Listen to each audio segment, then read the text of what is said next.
All right, hello everybody.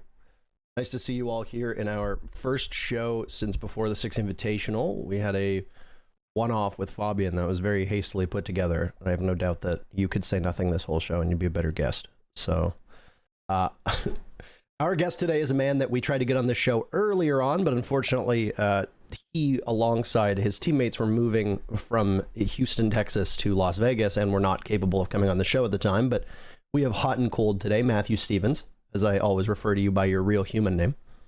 Welcome. Yeah, hello. There you go. He was shitting on me, a little bit. They could hear me, they just couldn't hear you. That's just a long-running gag. When I said you couldn't say anything for the whole episode, you'd be better than Fabian, and well, here we are. So, yes, I do like to say your name every single cast. It's very similar to Spencer Oliver /Slashug. But no, welcome to the show. I've been meaning to have you on here for a while. Unfortunately, for everybody that's watching, before we get into it, Troy is still on his extended break /sabbatical, whatever he's calling it. He begrudgingly came out of retirement for the Six Invitational, which didn't really help Spacestation. But he's back in retirement now. And as such, he has said that he wants to focus on that. And instead of being on the show or doing anything Rainbow Six, he still wants a bit of a break. He will be back at some point. He's not permanently leaving the show. So I apologize that you don't get to talk to him. And because he mentioned on the show a while back, actually, that you were the most annoying person to play against. He said that you were the player that he hated playing against the most. So I watched that. Yeah. Yeah. So it would have been nice to work that in. Which I feel like is kind of weird because, I feel like this is the best time for him to do this stuff. Yeah, it is strange to me. It's like you're not competing. All you're doing is you've joined the peanut gallery with Skies in England, just tweeting nonstop about the matches while they're going on. Yeah. Which, by the way, I don't know if you've been following any of it. I think is wonderful. Yeah, I think it's really good, honestly. For everybody here that's not familiar, Canadian, England, and Skies, now that none of them are active competitors, go to Twitter every single play day and are very thorough about what's going on and how things are changing round by round and providing analysis that we are not really capable of doing in a live match, but I think is wonderful from their perspective. So I've been enjoying it. No Troy on the show, but that's okay. You've got me. Now, let's start off with your backstory. I'm certain, because you are a relatively well-known character in the scene, one of the most well-known in North America, and probably even all of professional Rainbow Six, you've probably told your backstory a number of times. But just in case nobody has heard it yet, how did you get started in Rainbow Six? Why Rainbow Six? And take us through the beginnings of your career. Well, I think before Rainbow, I was just playing a lot of CSGO.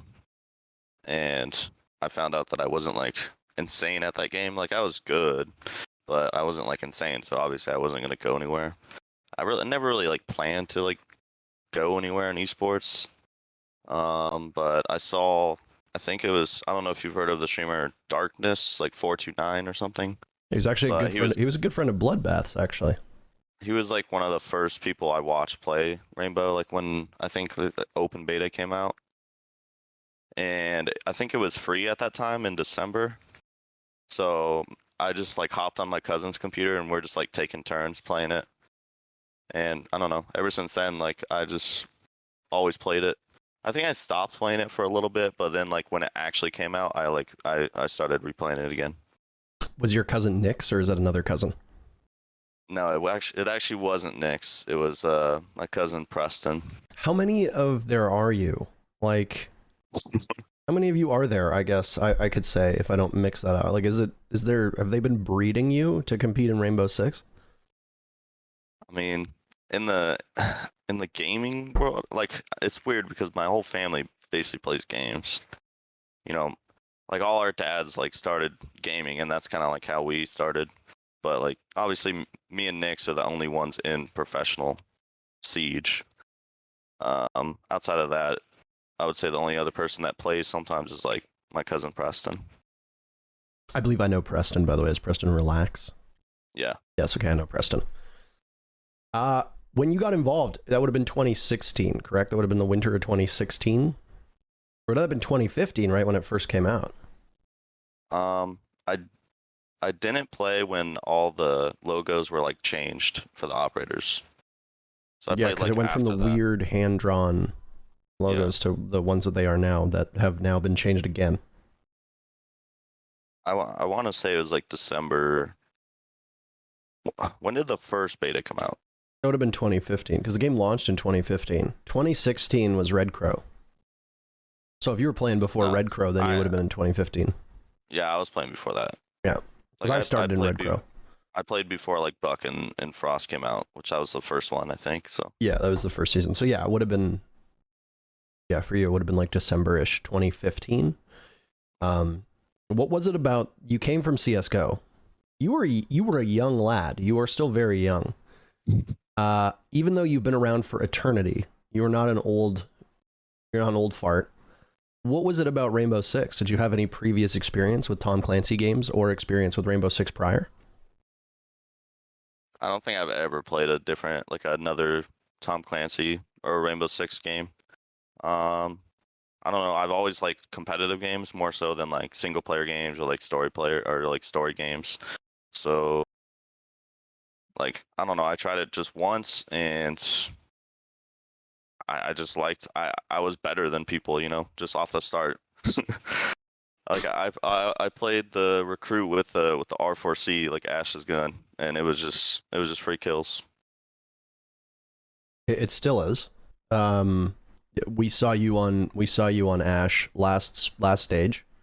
It was still free kills. Was I playing Ash last stage? When I feel like you played Ash recently, I don't think it was consistent, but I saw you on Ash somewhat recently, and I was like, it's nice to have him back. Yeah, no one seems to remember me on Ash. Played support for so long. You were the ultimate Ash main. Yeah, I used my ping to my advantage back then.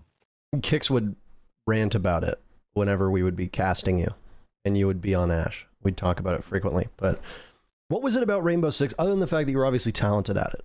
And I think most people here that have ever picked up a game and just been innately good at it can obviously relate to this. But beyond that, was there anything outside of your own technical skill that kept you around Rainbow Six? I mean, just the way the game flows, like there's no other game like it.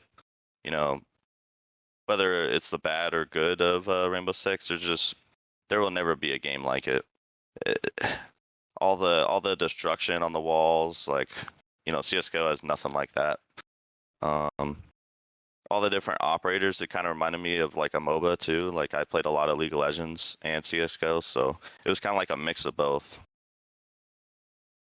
It was for me, it was a very innovative game. I grew up on Tom Clancy games. Like the amount of Ubisoft titles I had when I was a kid was insane.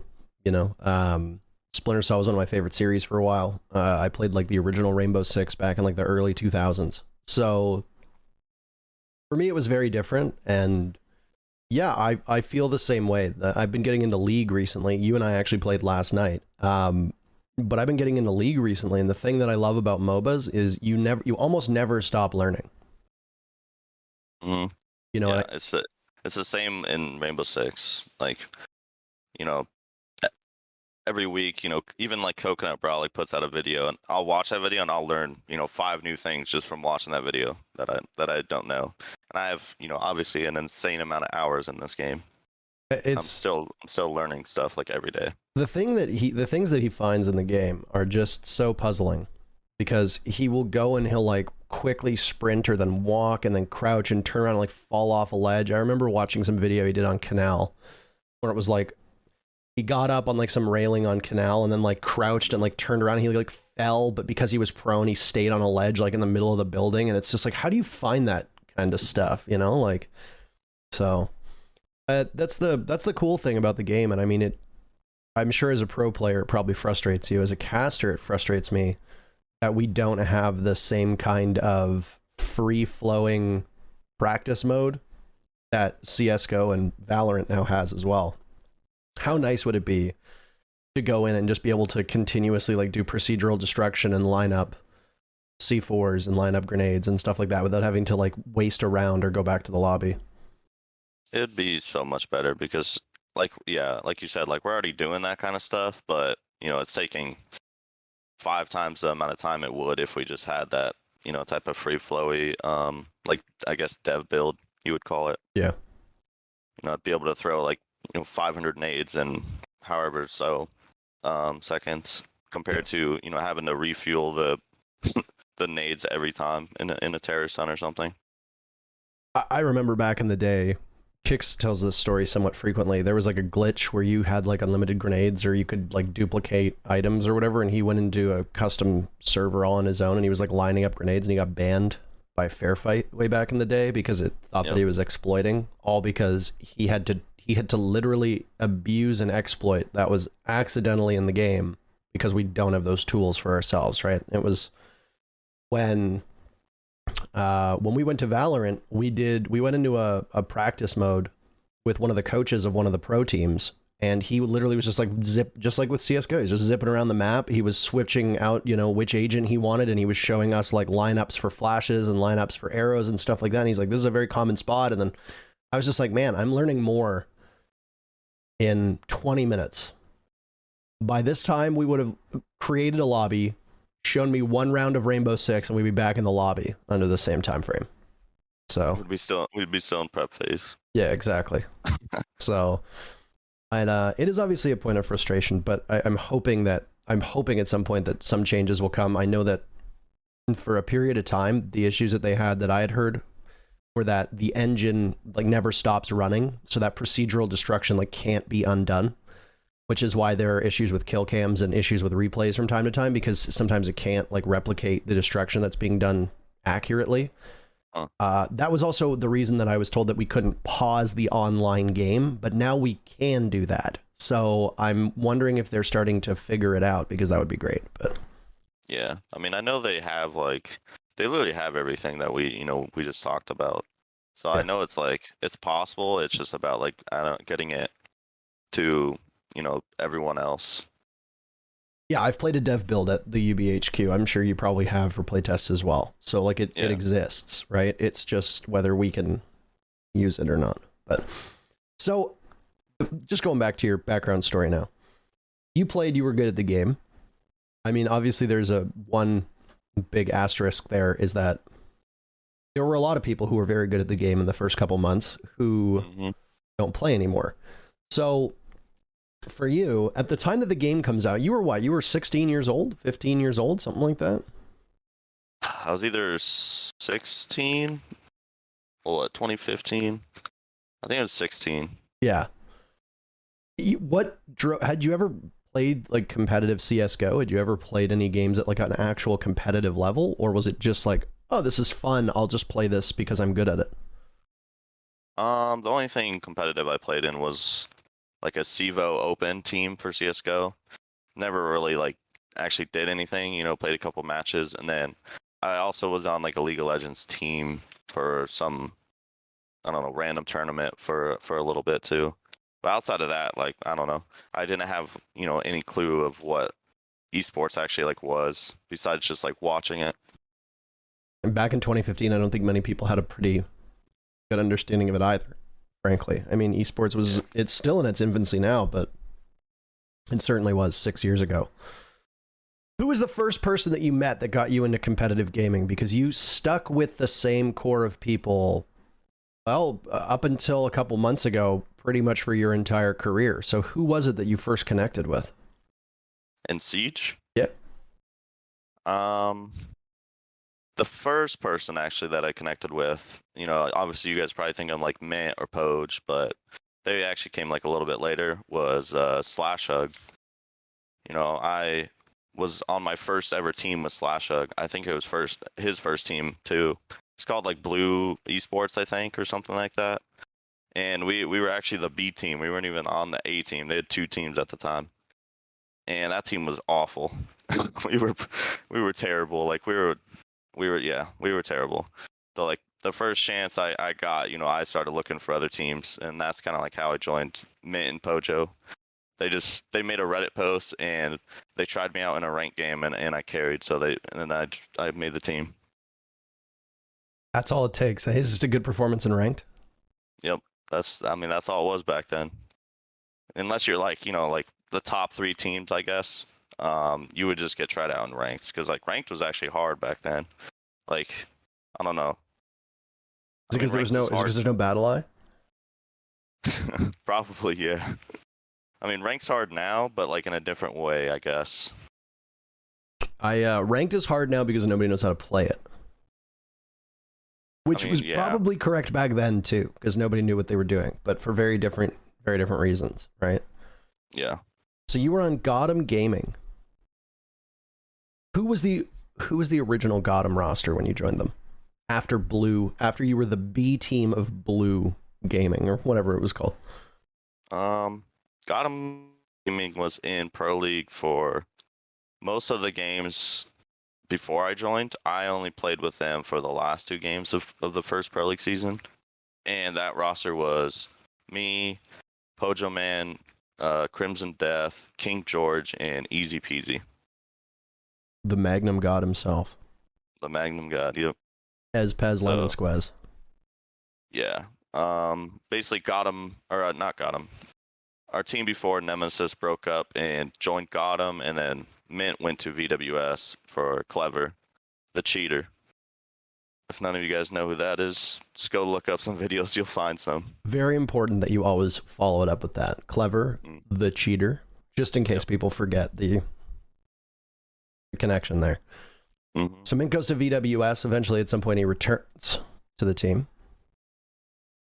Yeah, he went to the Season 1 LAN. They had to play Penta, and they got absolutely demolished by Penta. I think they won the first round. Like Mint got like a 3K, and then they made them replay the round because of a bug, and then they just got slaughtered after that. Like they just look so they look so defeated after that round. Yeah, I think, well, it was weird because I was technically playing Pro League underage at that time, and my teammates did not know. So when the second season came around, ESL got, their rules got a lot more strict with, showing IDs and stuff. So I sat out basically all of Season 2 until I turned 18, which was, again, the last 2 games. You mean you didn't just forge your identity like maybe some other players that were in the league who also allegedly played underage? I definitely probably could have done that, looking back, but I did not want to risk it, At that time was kind of weird for me because it was like such a long time until I turned 18. I think it was like 6 months, which for me that was a long time, but yeah, looking back on it, probably wasn't that long. So I ended up like kind of like quitting Siege for a little bit, and Mint was like, yo, like you need to come back, you're almost 18, and that's what kind of like led me back. But at that time, that was when Mint and Pojoman were on Flipside. They just started Flipside with like George, Easy Peasy, exclusive.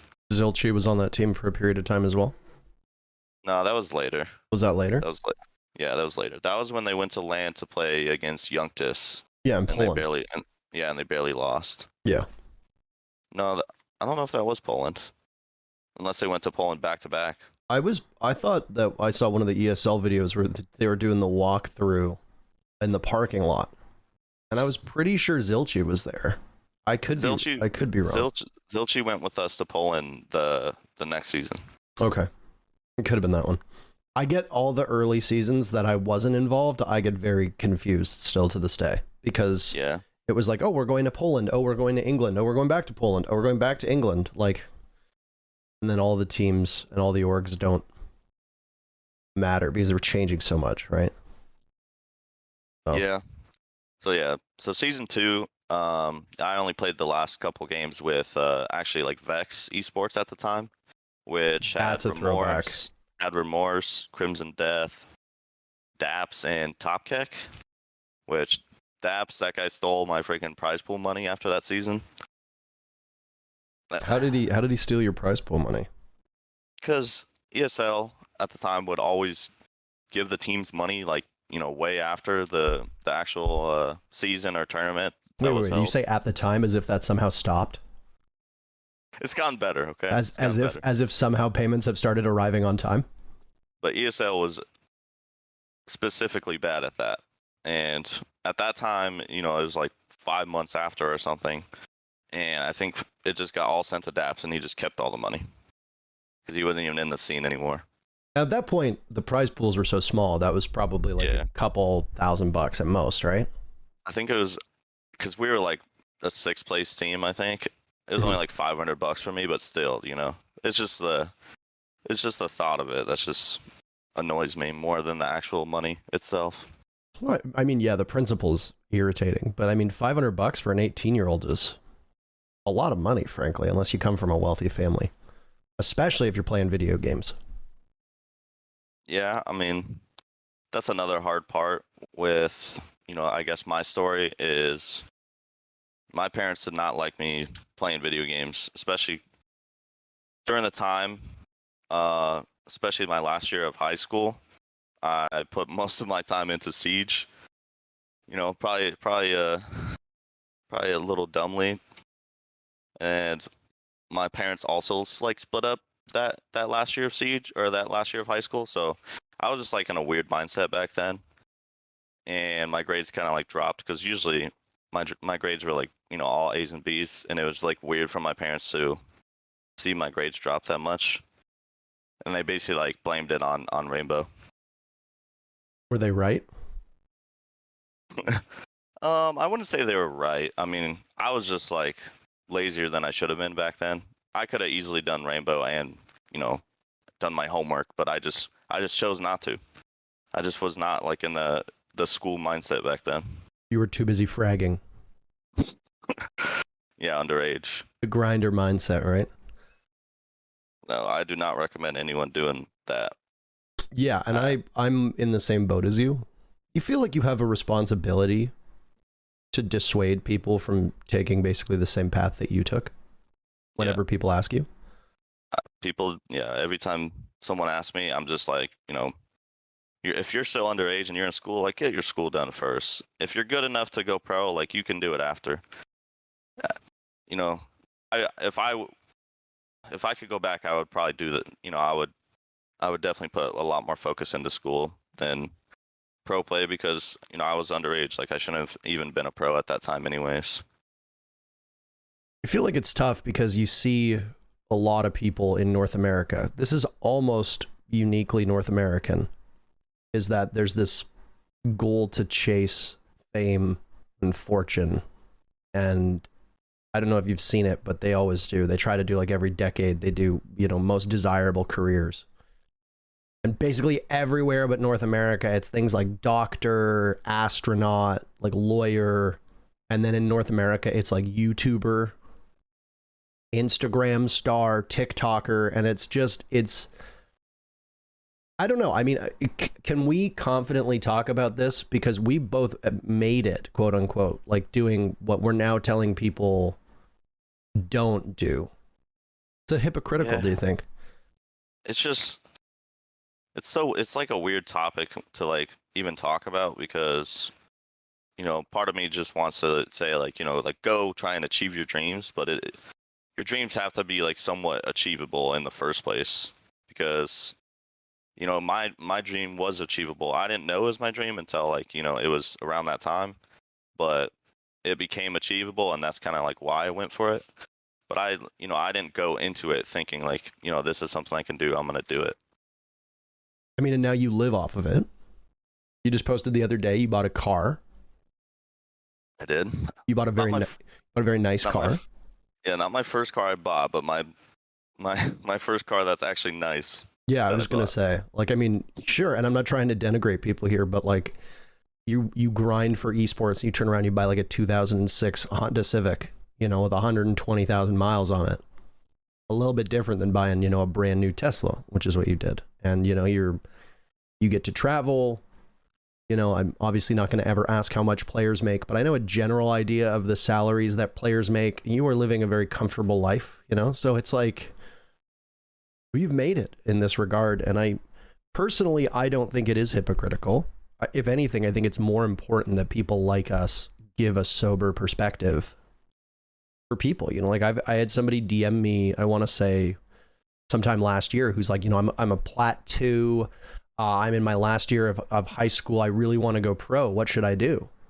And I said, I hate to say it, but if you're only a Plat 2 and you've never competed in any amateur leagues, you've never gotten above that, you're probably better served focusing on school. You know, I hate to say it, but at this point, especially where Rainbow is in its lifespan, like the likelihood of Rainbow having more than 5 years left, I would say is significantly lower than it was a couple years back. So what happens? You're 17, 18 now. Let's say the game starts to fall off in 4 years. You're 22 years old. What do you do? Like, where do you go? Right? And this is already a problem we've seen with a number of the people who've retired or been not good enough to hang. I don't know if you've noticed, but it's like, what do they do? Not everybody's lucky to be able to go back to school like Avian is, right? Yeah. I would say like a lot of those people just have rich families, honestly, from what I've noticed, and they're okay with, not doing anything but even me, like I've put a lot of thought into it. Just like right now, I'm just basically saving money, also doing a lot of stocks with my brother, and at the very least, I have money to go back to school. Yeah. So I mean, obviously, that's not something I would want to do, but it's always there for me. So I at least have like that as like a backup. Well, I want to touch on this later because what I'm doing and what we've tried to do is towards the end of the show, we'll spend the last half hour asking the same questions to basically everybody. And I'm still trying to sort out which questions I like. But one of those questions is, if Rainbow Six was to end tomorrow, what would you do? Is there a favorite career path? We can get to that at the end of the show. Because we are now in the Gotham Gaming chapter of your life, but we have to get to the Flipside Tactics chapter of your life. So you get picked up by F3, you go to F3. Tell us the story as to how Flipside enters the scene, because at this particular point in esports history, Flipside is a relatively big organization with some good teams across a wide variety of games. And for a scene like Rainbow Six to have F3 join was pretty big at the time. Well, I wasn't there actually from the start when Flipside first got picked up. At the time, they were called Trinity Esports, the team. And they went to LAN to play against like Youngtis and stuff. They almost beat Youngtis, who ended up winning. And I think after that, Flipside messaged George, which was like the team manager, King George, and basically wanted to pick him up, and they went with them. So I basically like joined already when they were Flipside after that. So yeah, after that season, they cut exclusive, and they tried me out basically on support roles in scrims, and I went like insane, and then basically got picked up after that. So you're being support. You're being primed and ready for your eventual move to the retirement home. Yep. They already knew I was gonna turn into an old man, grow a beard, so they were just getting me ready. You still had one of the best tweets. I think your tweet was something like, "I turned 21 and they put me on thermite." Something you tweeted like a while back, and I remember just looking at that and being like, "Ain't that the truth?" Right. Yeah. So yeah, my first season on like an actual good team was on support, which was different for me at the time. But I mean, I knew I could do it. It ended up not going the best because I was not used to it, and we ended up getting third, which isn't terrible, but it's like at that time we didn't make LAN. Well, actually, I think we got fourth because I think the top 3 teams went to LAN at that time. In NAS. Yeah. So we got fourth. We didn't end up making it, and then King George, which me and King George like argued a lot on the team back then. I'm sure if you know George, he likes to argue. Very out of character for him. Yeah, so at the end of the season, we didn't make LAN, so George kind of put the blame onto me and kind of like forcibly got me kicked from the team.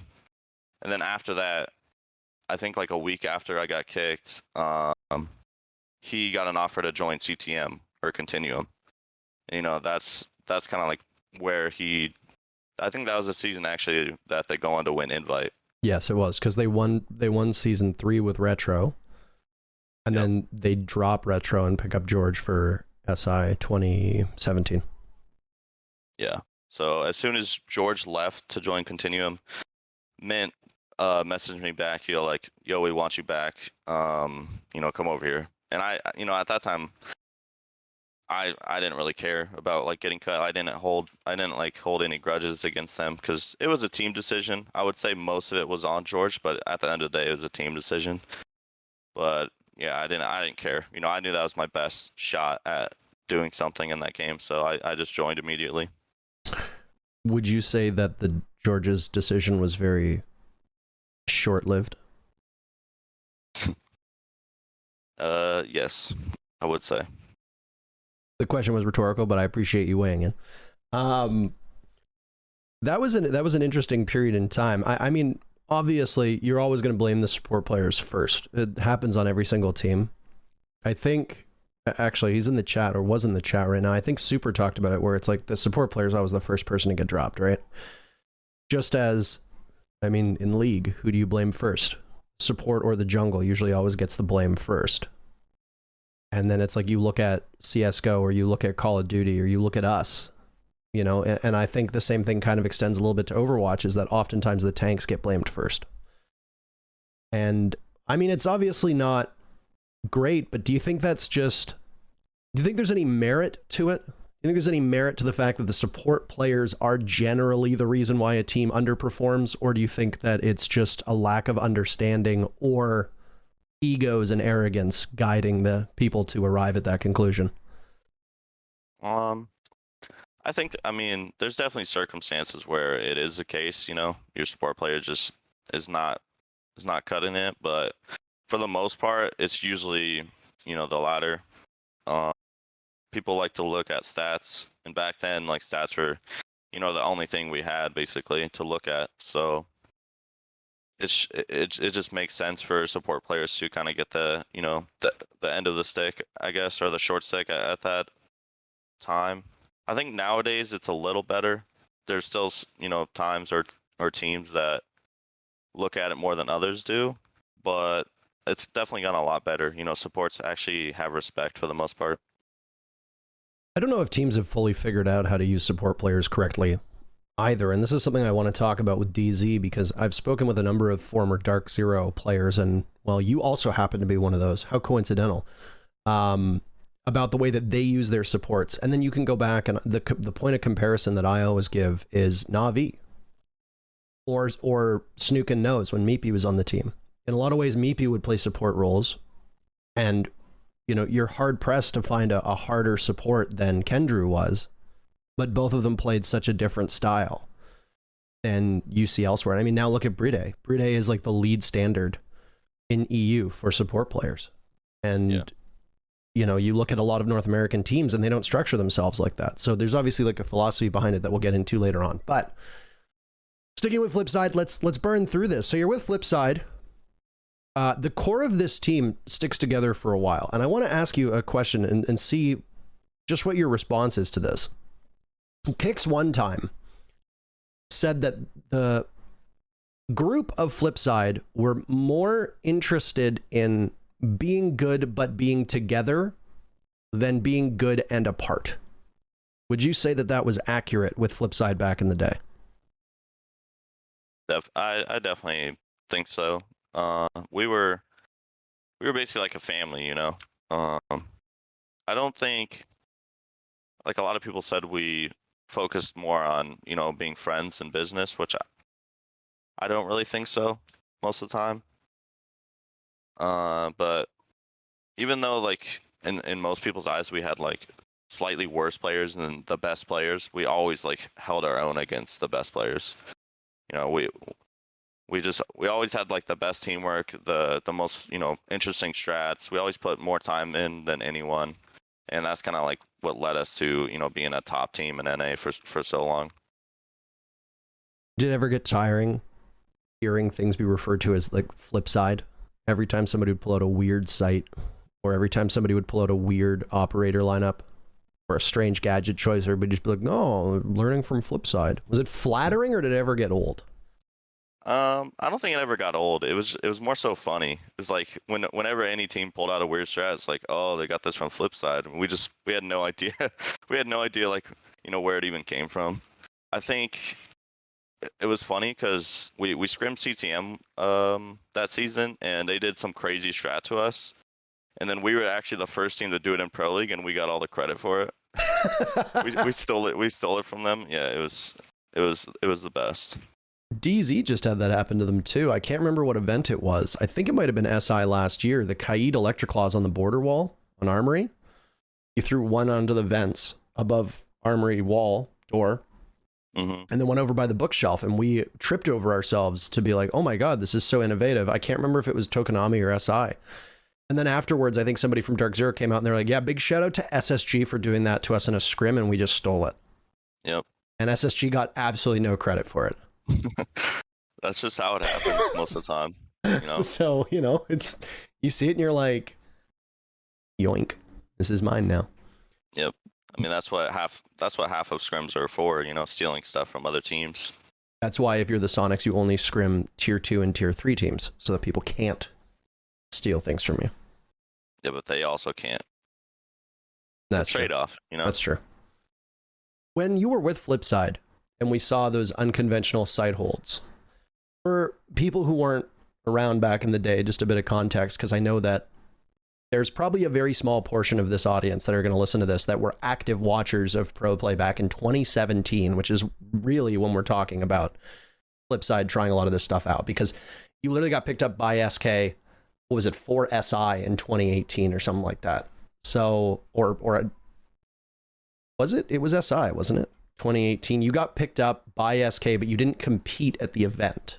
But you went to the event, because I remember after EG lost in the finals, Troy and I came over to your place and we played Secret Hitler and Pictionary and all that stuff, and had a fucking great time, by the way. I don't care how he was very sad because he had just lost, but I had a great time. It was fun. It was fun. But for people that are unaware, just to give some context to what we're talking about, this was back in the day when the Pro League map pool was insane. Basically anything went. For periods of time, Favela and Yacht were in the Pro League map pool. And this was back, the most notable defense of yours that I think everybody will always go back to is that cash hold on Clubhouse. What was it that drove you as a team to try the unthinkable? Did you think that it was just a matter of this is possible, it's just teams don't try hard enough? Or was it just like some perverse pleasure in doing the zaniest things for the viewers and your opponents? I would say it kind of came from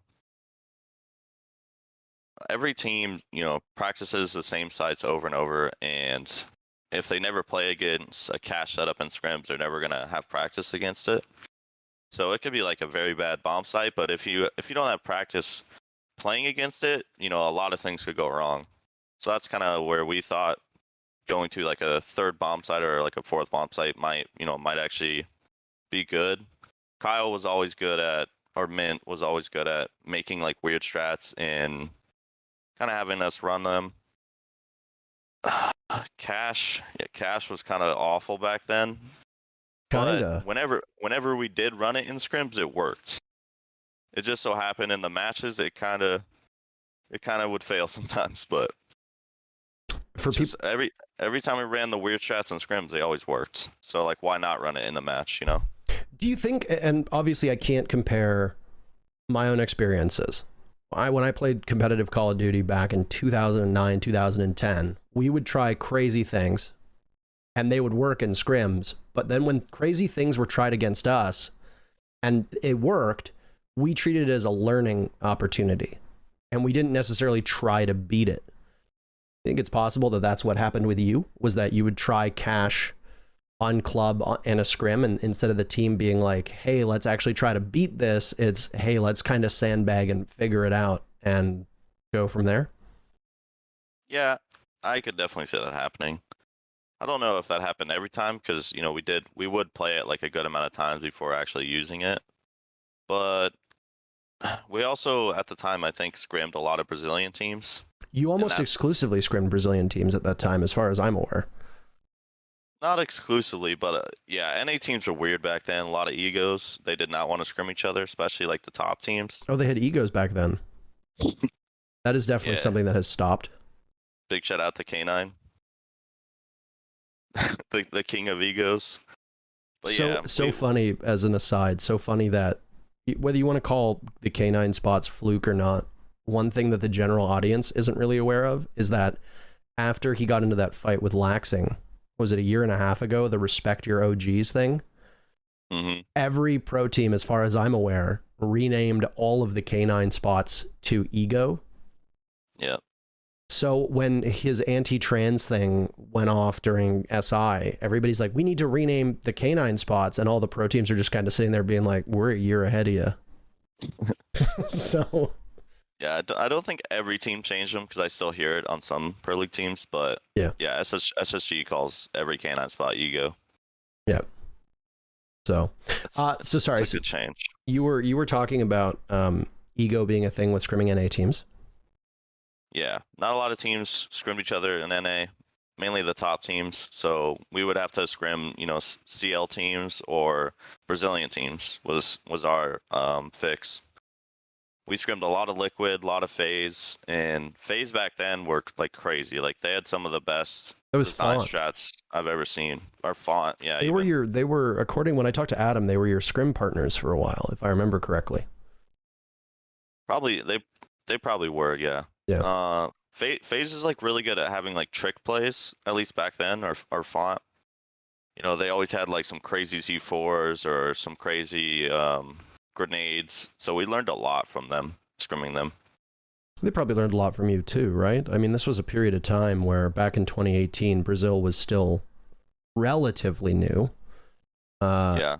And we're used to, maybe one Brazilian team would make the final four or the finals, but it would be a stomp because everybody for that year period of time, basically everybody got fed to Penta anyway. So by the way, I don't know if you're watching the chat, but Super just said we still call them K9 because only fucking morons play those spots. There's some good K9 spots that you have to play, Yeah. I was more just I enjoyed the dig, but anyway. How was it scrimming LATAM teams on that ping, though? That must have been an absolute nightmare. Yeah, it was. We were a pretty chill team, I think, so we had the patience for it. But yeah, a lot of teams did not scrim Brazil strictly because of the ping, and Brazilians, for the most part, were super aggressive. I'd like to think that we were kind of the reason FaZe was kind of the outlier for Brazil. They were always the most structured team in Brazil for the longest time. I think that's because, they scrimmed a lot of NA teams and they took a lot from them. And they kind of like molded, their play style with NAs.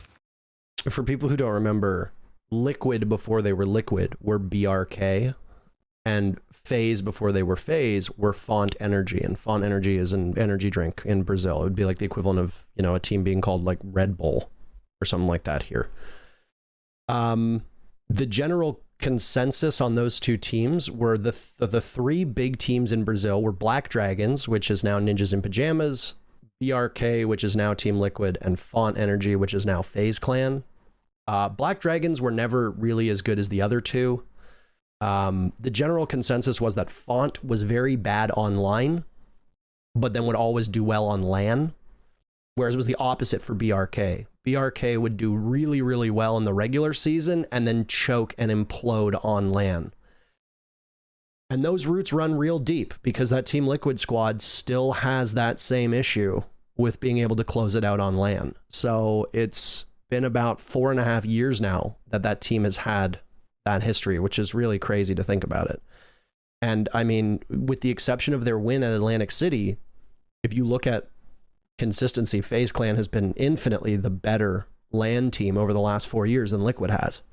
Obviously, Liquid's win is huge, don't get me wrong, and I'm not trying to discredit Atlantic City because a lot of people think I do all the time, but I have no doubt that scrimming different regions as frequently as they did would help. You guys were a wild team by NA standards. It was never a dull match watching Flipside. And, you know, it was hellish for me because I'd only started playing the game in January, and by September I was casting Pro League. That is not enough time. Yeah. So I'm still learning the game on the fly. I'd been playing the game for 8 months and I'm already casting Pro League, and now I'm tasked with trying to watch you monkeys play the game, and you're fucking flying around the map just throwing shit at people. And I'm like, and the NA teams are confused and I'm confused. But I gotta say, I learned a lot. So, yeah, it was Pro League back then was just wild. I don't know. There's no other way to explain it. Yeah. Just a lot of teams didn't know what the fuck they were doing, so it made, you know, if we don't know what we're doing, then no one else would know what we're doing. So we just kind of live by that. You got picked up by SK around the time that all the big orgs came in. For people who don't remember the timeline, the first big org I would say was Vitality's been in the scene forever. Pain's been in the scene forever. So has Ints, and people that are not from Brazil don't realize how big Ints and Pain are. Vitality at the time wasn't as big as they are now. I would say they actually lived in the shadow of a number of French orgs, and now they are probably the biggest French org. Mostly because a lot of the other ones collapsed. Millennium collapsing obviously hurt. But Flipside was always a decently sized org. Rogue comes in, picks up King George's team, which was on Vertical Gaming after that whole Vertical Gaming fiasco. EG obviously comes in, picks up Continuum. Next thing you know, Liquid's getting picked up, or, BRK gets picked up by Liquid. FaZe comes in. You get approached by SK Gaming. You were not with SK Gaming for that long, and it was not marked without its controversy. You want to just talk about that period of time without me trying to guide you, and you can just give me your thoughts on it? Yeah. So basically, where it all went wrong was we were at the 2017 invite where CTM won. Yes. Actually, it might have been 2018. 2018 was when you got picked up, because I remember you had to get an Airbnb in Montreal. Jarvis was back on the team. You all got flown out, and you were all doing your photo shoot and stuff like that in Montreal. Yeah. It was 2018 invite. I think at the Airbnb is when SK sent us the contracts. And of course, Adam being Adam, he's like, oh, hell yes, SK, I'm signing. He signs that shit immediately. Doesn't even read it. So we're all forced to basically, kind of sign with him. And I would say professional players back then were kind of dumb with contracts.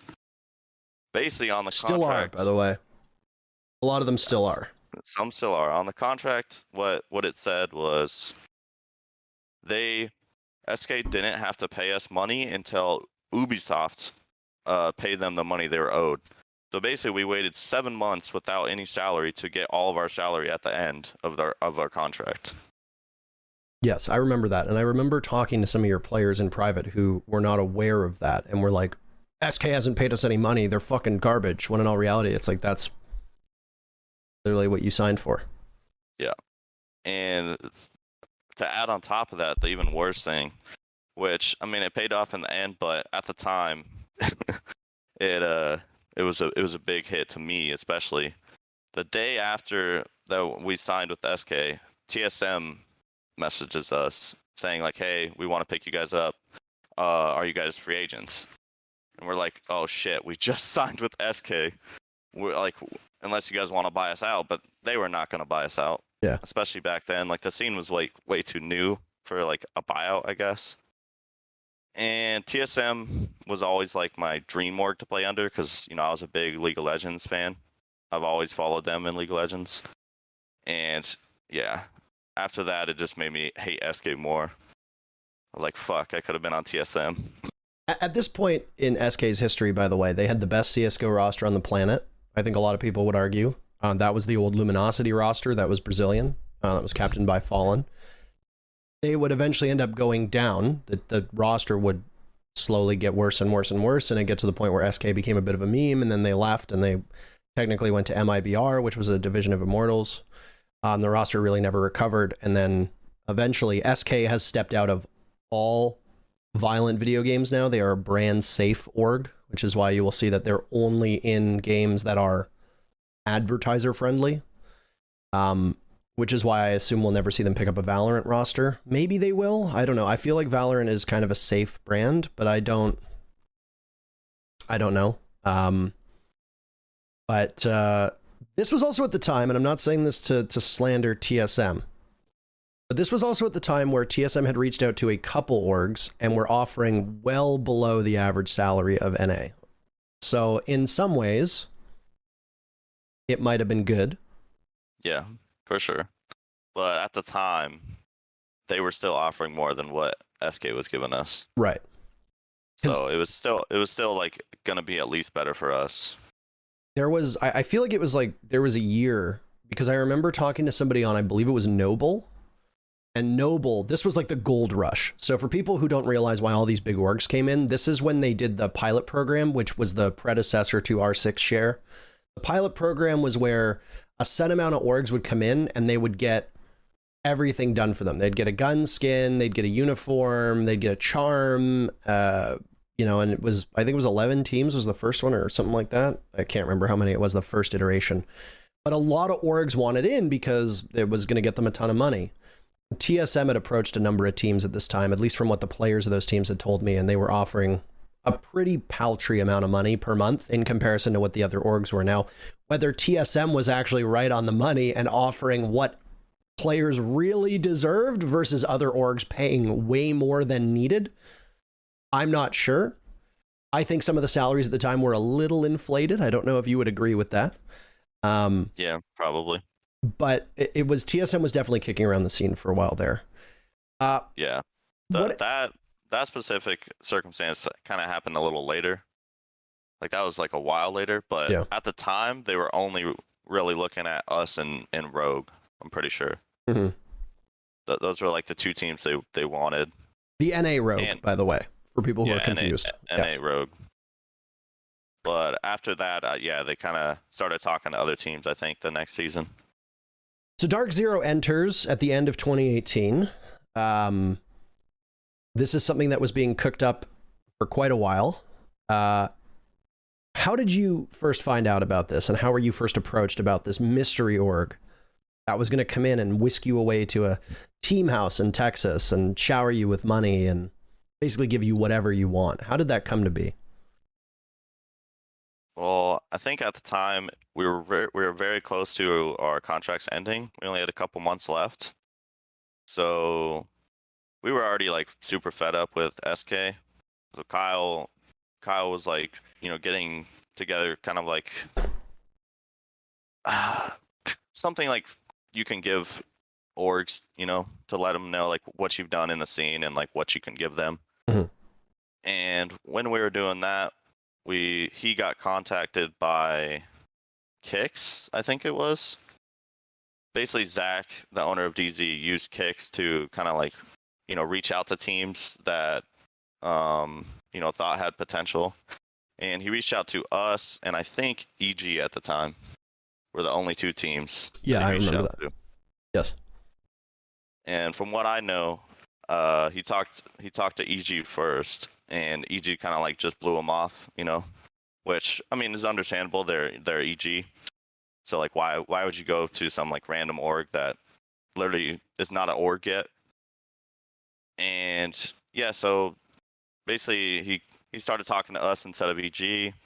Everything was good. It sounded like crazy from what he was telling us. He's like, we want to move you into a huge team house, which was always like the dream of ours. We've been playing together for I think like 3 years at that point, and never had a good org or any org that like backed us like the good orgs in Siege already.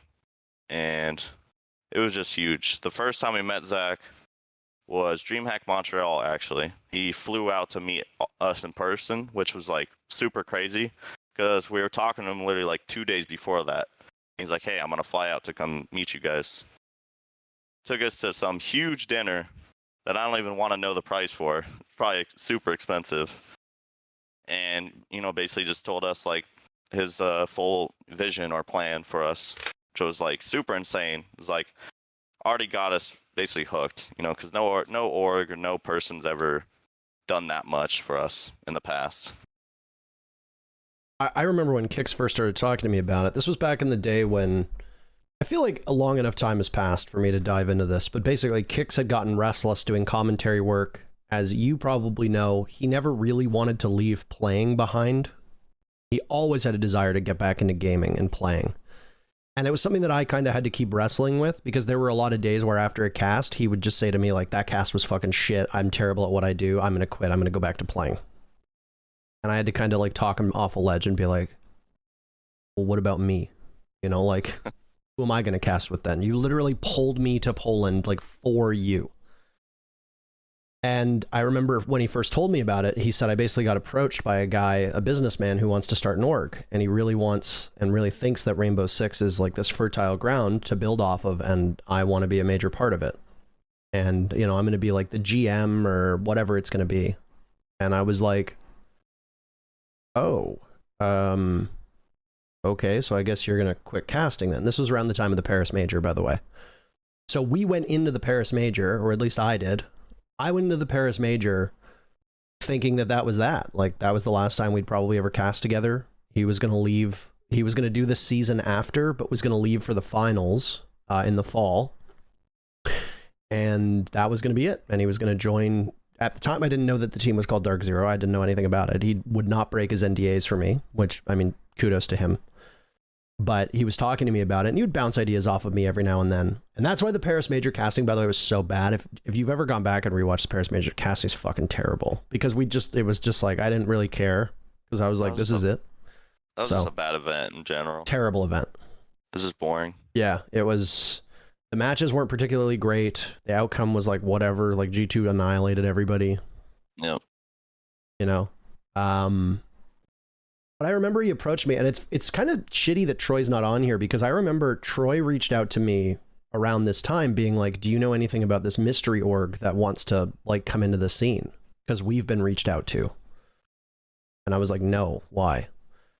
And he's like, well, Kix is like involved with it. And I was like, yeah, I know that much. I said, I don't know much more of it. And obviously I don't want to leak what Troy said, but basically the gist of it was, for him growing up, EG has always been like his dream org.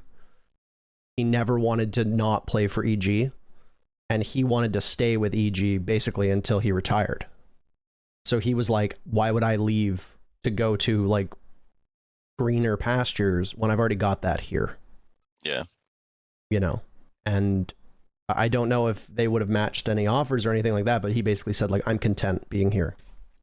I don't know if I ever told you this, and I don't really want to spoil it, but when CLG was looking to get into the scene, they'd narrowed down whether they wanted you or Elevate. I don't know if I ever told you that. CLG was looking at Flipside and was looking at Elevate. Mm-hmm. We talked to them.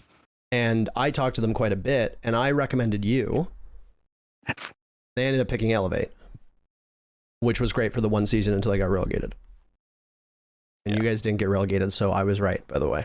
But I recommended you guys because I thought that you brought a lot to the table, and I thought that what like the team's dynamic or whatever, Pojoman in particular could have brought like some spice, but they ended up deciding whatever they wanted. So I'm glad that you guys landed with Dark Zero. So you go to all this trouble, and then you go to move, I'm assuming at this point. And how much does your day-to-day change with DZ versus your time with SK and Flipside? Was it like, okay, now we're actual professionals? Was that like the mood when you get picked up by DZ? Yeah, it changed a lot for specifically, you know, some people on our team. But we went from practicing probably around like 4 or 5 Pacific time, like in, you know, towards the night, to like 10 p.m. And then when we went to Houston for DZ, we started practice, I think originally at like 10 a.m. Like 10 to 8 is basically like what we're doing or something like that, or like 10 to 7. I don't remember exactly, but it was specifically hard for, you know, Jarvis, and who else was there with us? Was that when Evil Waffle wasn't on the team, was he? No. He never was on DZ, he was on SK for one game, right? And then he got replaced. It would have been, was Nyx on the original DZ roster? Yeah. So it was me, Pojo, Mint, Nyx, and Jarvis. Right, For the okay. 5. So yeah. It was hard on Jarvis. Why was it hard on Jarvis? Because if you know Jar, which you definitely do, I do. Jar loves to do his own thing when he wants to do it. Yep. You know. I know that too well. If you kind of break him out of it, he struggles a little bit. So yeah, Zach kind of like forced him to break out of it for a while, and it was not going the best. Is that why he got dropped? I would say maybe on like Zach's side that was a reason why, but on our side, I don't really think that was a reason why he got dropped. It was more so just kind of performance at the time and how the team dynamic was. And we went after, Hyper, and we knew like we had to get Hyper. He was, I think, the highest rated player at the time. He was the highest rated player that season playing on Rise Nation, yes. Yeah. On a team that was not great, and did the weird thing where they surged during the second half of the season, but it ultimately is for nothing and they don't make it anywhere, just like Mouse did when they were with Mouse the season before. Well, they should have. But, someone threw a game. I don't know what you're talking about. The game that got Obey relegated? Yeah. I don't know. I just think I just think that's a perfect time. I think that's a perfect time for Beastly to play Ash for the first time ever and Hyper to play Blackbeard, who he has never played in a competitive game ever. I think that's a perfect time to do that. I don't know about you, but I agree. I think they're smarter than they thought they were. It was so hard to cast that game just watching it. And just knowing. And just fucking knowing like what's going on, and you're just like, I actually forgot about that throw. That was even the one I was talking about. What game were you talking about? I was talking about the throw against Noble that got Obey relegated. That's definitely a big one now that I'm thinking about it. But I was thinking about, I think it was Mouse playing against Rogue, and someone's underneath pulsing. Yeah, it was Hyper and vertical, and then he like tried to set it off, but then like pulled out his gun and then pulled out his sidearm, and you're like, yeah. And then after that, he joins Rogue. Yeah, vertical joined Rogue after that one. Yeah, it's a little weird. There's lots of stuff like that goes on. At the same time, teams deliberately throwing games is not weird in professional sports. If you've made the playoffs or if it's a game that doesn't matter, you not trying happens pretty often, Yeah. So can we really get mad at them? I would say there's a difference between not trying it and throwing, though. Because like you can play literally all your not same, throwing. You can play all your same roles, and still not be trying as hard as you normally would. Like that's not throwing. Yeah. But, I think you can. I think most people are smart enough to know when a team is trying versus when a team is not trying, right? I would say so. So you get put on this. You get put on this team. The first one that gets dropped is Pojo. Why is Pojo the first to go?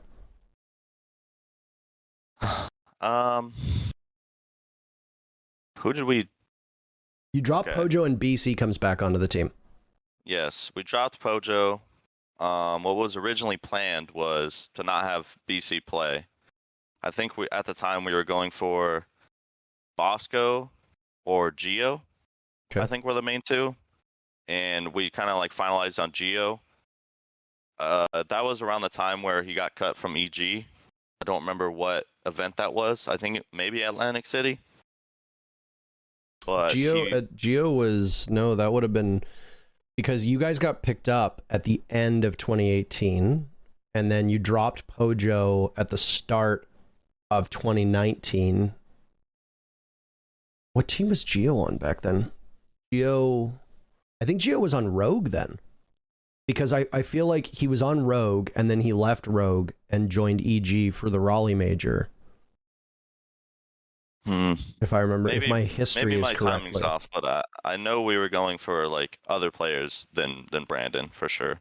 Yeah. Because we wanted, we wanted BC to stay like our coach. Mhm. Yeah. Basically, Poach kind of fell into the support, kicking the support kind of ideal that everyone was doing back then. I honestly think it was the best for Poach because, once he joined TSM, like he played way better for TSM than he ever did for us. And I think he's even still playing good right now, like subbing in for them as a player. Yeah, they look great on Wednesday. Yeah. So I think it was at the end of the day the best for him, but it kind of I would say it kind of like ruined our relationship a little bit. Just like not like anything like bad blood related or anything, but it's just once you're on another team, it's hard to talk to people, You don't talk to them as much as you used to. So like me and Kyle were friends with Poach for 3-4 years at that time, and then now I talk to him every once in a while, if that. Well, I mean, I think this kind of goes back to what we talked about earlier. You were more invested in maintaining your core and succeeding in that way than treating it like a business. All around you, the NA landscape is changing.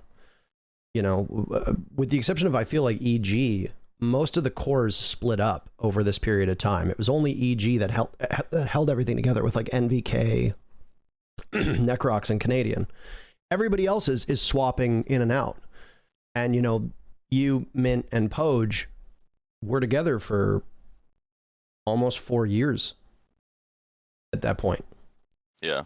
You think it's natural that there'd be some resentment there, because it almost feels like a betrayal, because it's like you got stabbed in the back by like a brother rather than like a coworker. Yeah. It was definitely one of the hardest, I guess, cuts that we've ever done. I mean, back then, I would say the only reason, like, one of the main reasons we didn't change a lot is because we had no like power within the scene. Like, no one wanted to join us because we were under Flipside, or no one wanted to join us because we were under SK. Like, every other pro knew the problems we had with those orgs. So once we joined like an actual like good org that listened to us and had a lot of money, like people wanted to join us, so it was easier. Anecdotally, I also heard from a couple players around that time that one of the big reasons why they didn't want to join your roster was because you needed to have a very specific like personality to fit in, because it was like a family. Like you can't just have somebody who doesn't know you at all, who's not familiar with you, just join the team, because it's going to feel like you're, I don't know, it's like when you move to a new school and everybody's already friends with each other and you're just kind of like the loner on the outside. It's going to take time, right? We definitely stuck to people that we knew would fit in, or would at least be like moldable, I guess, to fit into our system. There was multiple players that are top players right now that kind of just, if you like, we knew going into it that they wouldn't fit like with I guess our personality and our play style. So we'd even really try them out. Do you feel like when you got picked up by DZ, that's when things went from like, I don't want to say a hobby, but the general vibe was more casual, and then you get picked up by DZ and you're like, shit, this is like a real job now. This is like a business. You think it's fair to say that was when the switch happened? Yes, especially for me personally, because my living situation at that time was not the best. I went from living with my mom during my last high school year to living with my dad, because my dad like showed me gaming. He's a big gamer, he still games, so I thought he would be like a little a little less strict with me about that stuff. So I went to live with my dad and my stepmom, and it was basically the total opposite. My stepmom hated everything about it, so my dad was kind of like forced to give me like an ultimatum, like, I want you out by this date type of thing. So I was basically forced out of my dad's house, and I moved in with my cousin Preston and his family. I remember those days. We used to play Heroes of the Storm around that time. Yep. And we basically had a setup in his fucking closet where me and him gamed together on a fold-up table. Like, that was where I gamed for a while. as a personal note, I remember when you and I would be gaming and he wouldn't be in the call, but he might as well have been, because I would just hear him in the background the whole time. Yeah. Yeah. If you know Preston, you know he's loud. He's a chatty boy. Oh yeah. He's a chatty boy. Yeah, but basically around that time, it was like super hard for me because it just felt like, my parents didn't really trust what I was doing, and they didn't give like two shits about it. So it was super hard. I basically just relied on, my uncles to basically like hold me through it. And once I joined DZ, they kind of like recognized, that it's an actual thing. I was going to say, that was going to be my follow-up question. Do they still hold that opinion today? And if not, how has it changed? Was there a gradual evolution there, or how did it work with your parents? I mean, I would say it's way better now. They actually respect it. They've been to the DZ house in Vegas. They've been to this house. They know, like, how crazy it's getting, and kind of like how much I've worked to get here. So I would say, my stepmom's better with it, but she's not like, fully into it. But my actual parents have gotten a lot better, especially my mom and my dad. Does your stepmom need a talking to from Intero Mom to be brought on to the light? No, I don't. I honestly don't care like what she thinks. So I mean, I know that to a certain extent. When I got involved in esports, a lot of people don't know this. I never actually finished university. I took off my last year because I was burnt out with the goal of going back. And when I came back home from basically living out west for a couple years, I was going to go back to school, and then I enrolled in school, and I was in a program, a university in downtown Toronto, and then I got offered this job like the first week of classes. So I was supposed to go back and finish the last year of my program, and then this opportunity came knocking, and it'd be insane to say no. So I took it, but the whole time, my mom doesn't know what esports is either. Now she's got a Twitter account with more followers than half the NA pro scene. But at the time, she's like, you're just sitting in your room yelling. Like, that's not a real job. And she's like, you need to go back to school. And the whole time I'm in Poland, every other week, I'm getting a conversation from her being like, so like, are you going to renew your contract, or like, you going to come back and finish your education? Like, this is not a sustainable career, blah, blah, blah. And eventually she just, either she stopped caring, or she came around. I don't frankly know which one it was, but at some point, she just eventually got on board. And, I can see it, man. Like, trying to explain this job to just about anybody is impossible. What do? I play video games for money. Yeah. I talk about video games for money. That's even weirder, right? So yeah, I mean, the hardest thing is like, I understand where they're coming from. Yeah. It's like it's really hard not to understand where they're coming from, but at the same time, it's just so weird because they don't know like how close you are. Yeah, people don't realize it. And you make good money now. The only thing I am worried about esports is longevity, right? Yeah. We've already seen people who, by the time they're 22, 23, they were never really good enough to begin with, but they were able to hang around. And now it's just like they have nothing. So it's like, what do they do? Well, a lot of them are going back to school, which is great. And that's the smart thing. And I'm glad that you said it. Take the opportunity now, save up at least like, well, I know your country is absolutely nuts with tuition fees. But I was going to try to say like save up 1 year of tuition fees, which might be hard to do. But try to do that and have someplace soft to land. Don't spend it all on Balenciagas and Jeeps, right? Yeah. So when you get to DZ, Pojoman gets moved off the team. The timeline is crazy for this team because you get Pojoman off the team, then Jarvis goes, then Nyx goes. BC is on and off the roster. You pick up Skies after Tokonami along with Eclipse. You are at this point the sole survivor with Mint, right? How hard was it for you just as a person to watch the team constantly change, and did you have any input on it whatsoever? I mean, it sucked definitely because we weren't just like losing teammates, we were losing like friends. And at the end of the day, it was like me and Kyle knew that if we wanted to like be the best, we probably had to make upgrades. And me and Kyle were usually always, at least in my opinion, the best on the Flipside roster. So we knew like once we got a good enough org that we were gonna need changes, and it kind of just came. Like, yeah, once good players were open to get, it's kind of hard not to. At least the thought of it. You don't really know, I guess, what you have until it's gone. That little cliche saying, but that's just how it is for most roster changes. Did your mental approach to this game ever change, where it was, you went from being like this core family for 3 years to all of a sudden very aggressively making changes?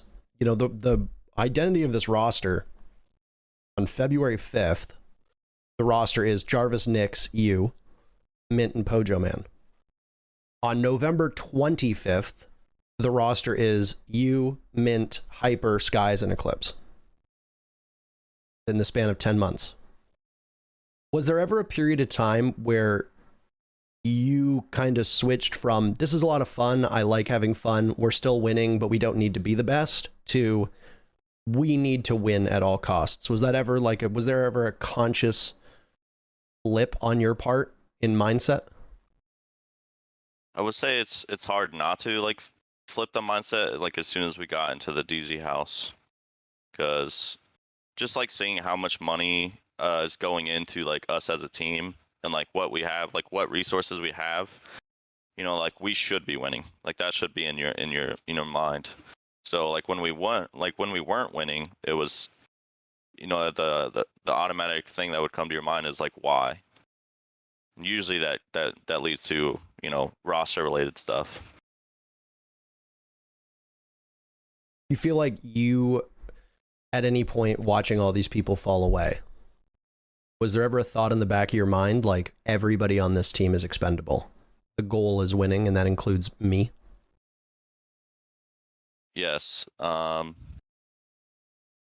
a while, I knew I was safe, because we had people that, we always thought we can upgrade, and it was like the me and Kyle show.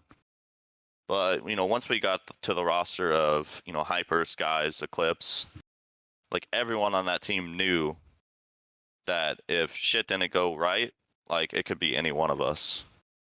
And it was terrifying to play with, with that type of pressure on you. So let me unpack that for a second there. You use the word terrifying, which is a pretty substantial word to use to describe your position on a roster where the goal is to win. I'm not trying to read into this too much, but how much does that affect your play, knowing that this is an org that will very quickly cut you loose if it feels like there's an upgrade? Do you feel like there was no loyalty to the team? Do you feel like that pressure and constantly needing to, look over your shoulder, that affect probably adversely your play in the server? I mean, it most definitely did. It's hard to gauge like, when and how it did. It's kind of just like a outline thing that's always there that you don't really know like how much it affects you until it does. So, yeah, I would say it was just weird, because like if you have a bad season or whatever, usually your thought is like, what do my teammates think of me? And if your teammates think, if even like one or two of your teammates think that you need to go, usually it happens. And it's even scarier having to like think about that and and org like also thinking about that, because the org was there with us almost every day. Like Zach and Brandon, I guess, was the GM for a while with us, and they were there every day of practice usually, especially in Houston. I like the DZ folks, so I'm obviously not trying to paint DZ in an unflattering light at all. But so far, you've shaped our impression of DZ as being this org that cares a ton, invests a ton, but then when push comes to shove, everybody is expendable.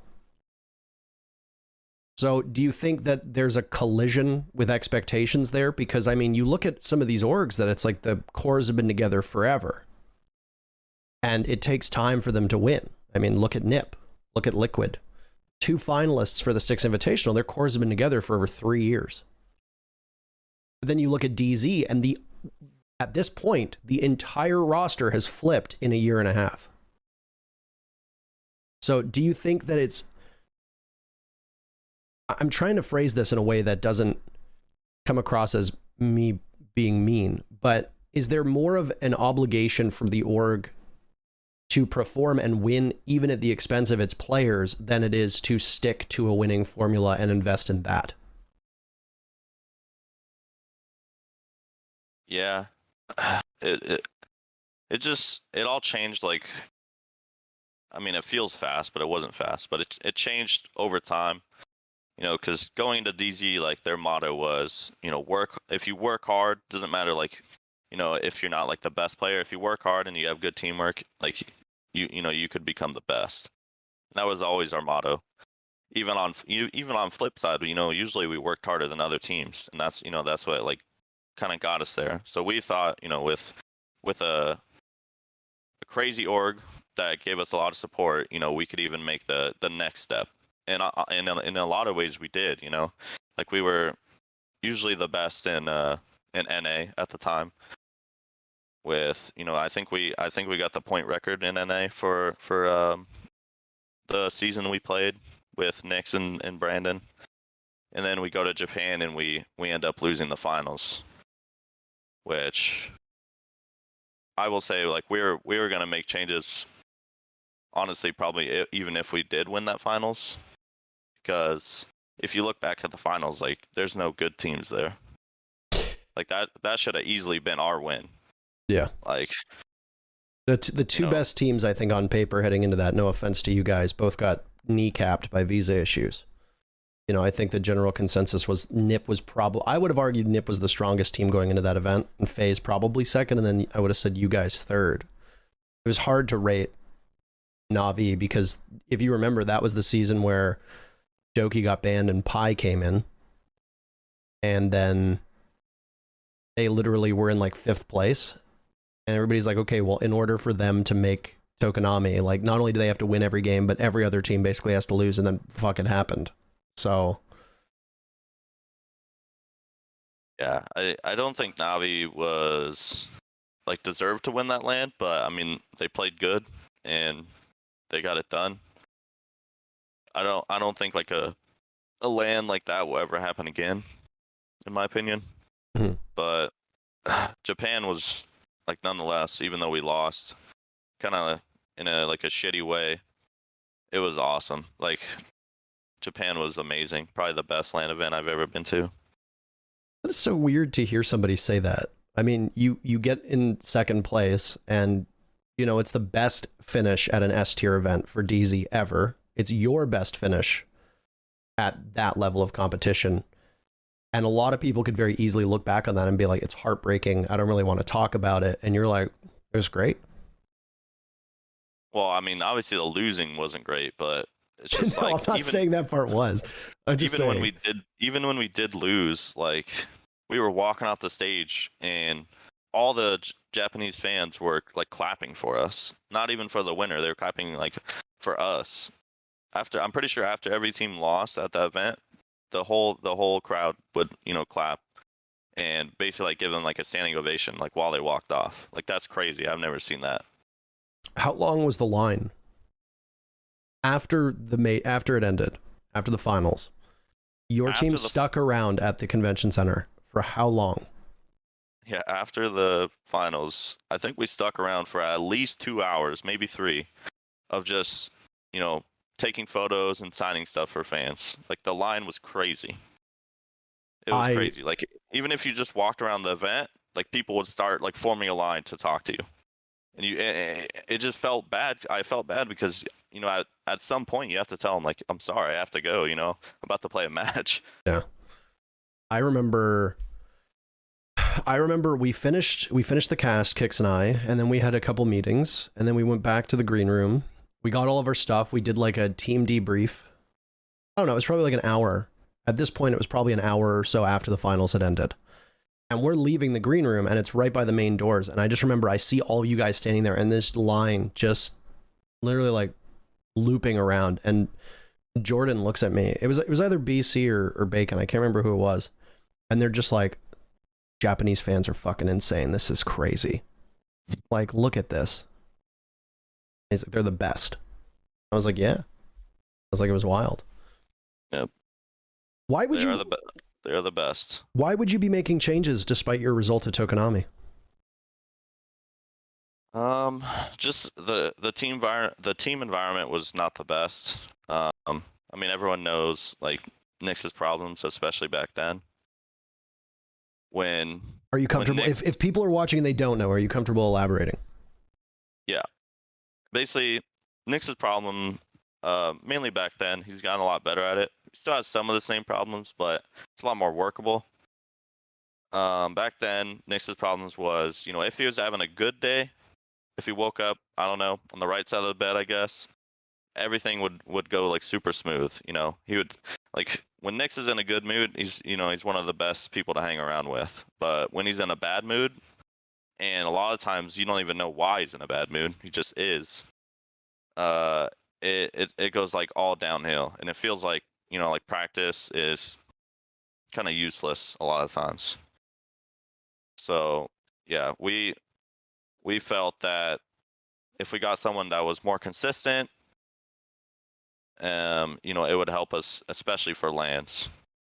And at the time, I think we're looking at a bunch of different people. We tried stealing Rampy from SSG, which he actually at the time wanted to really come to our team because I guess they were having their own issues. Around that time was when they picked up Canadian, if I recall. Yeah, it was not smooth at the start. It was a couple months in, I think. Yeah. With Canadian, and yeah, supposedly it was not the best. So I mean, he was willing to leave, but SSG would not let him go, which smartly. I would like to think that we kind of changed their I guess view as a team, and that's what led him to win invite. So I'll take full responsibility. Lycan's looking at me weird right now. Look at you got Bosco in the background taking a break from AIM Labs. I'm just saying it helped a little bit. Little bit. You're in the Viper's nest right now, talking about this, taking credit for SSG while they all surround you. Yep. So you're looking at Rampy. You ended up getting Skies and Eclipse. Were they both intended targets, or did they kind of just come together organically? Yeah, I mean, the way DZ worked is we always kept a list of, like top players in NA that if they're available, we feel like they're kind of like must gets. And, both those players were on that list. So I at the time was very drunk after losing at Japan. So I was weird how that works.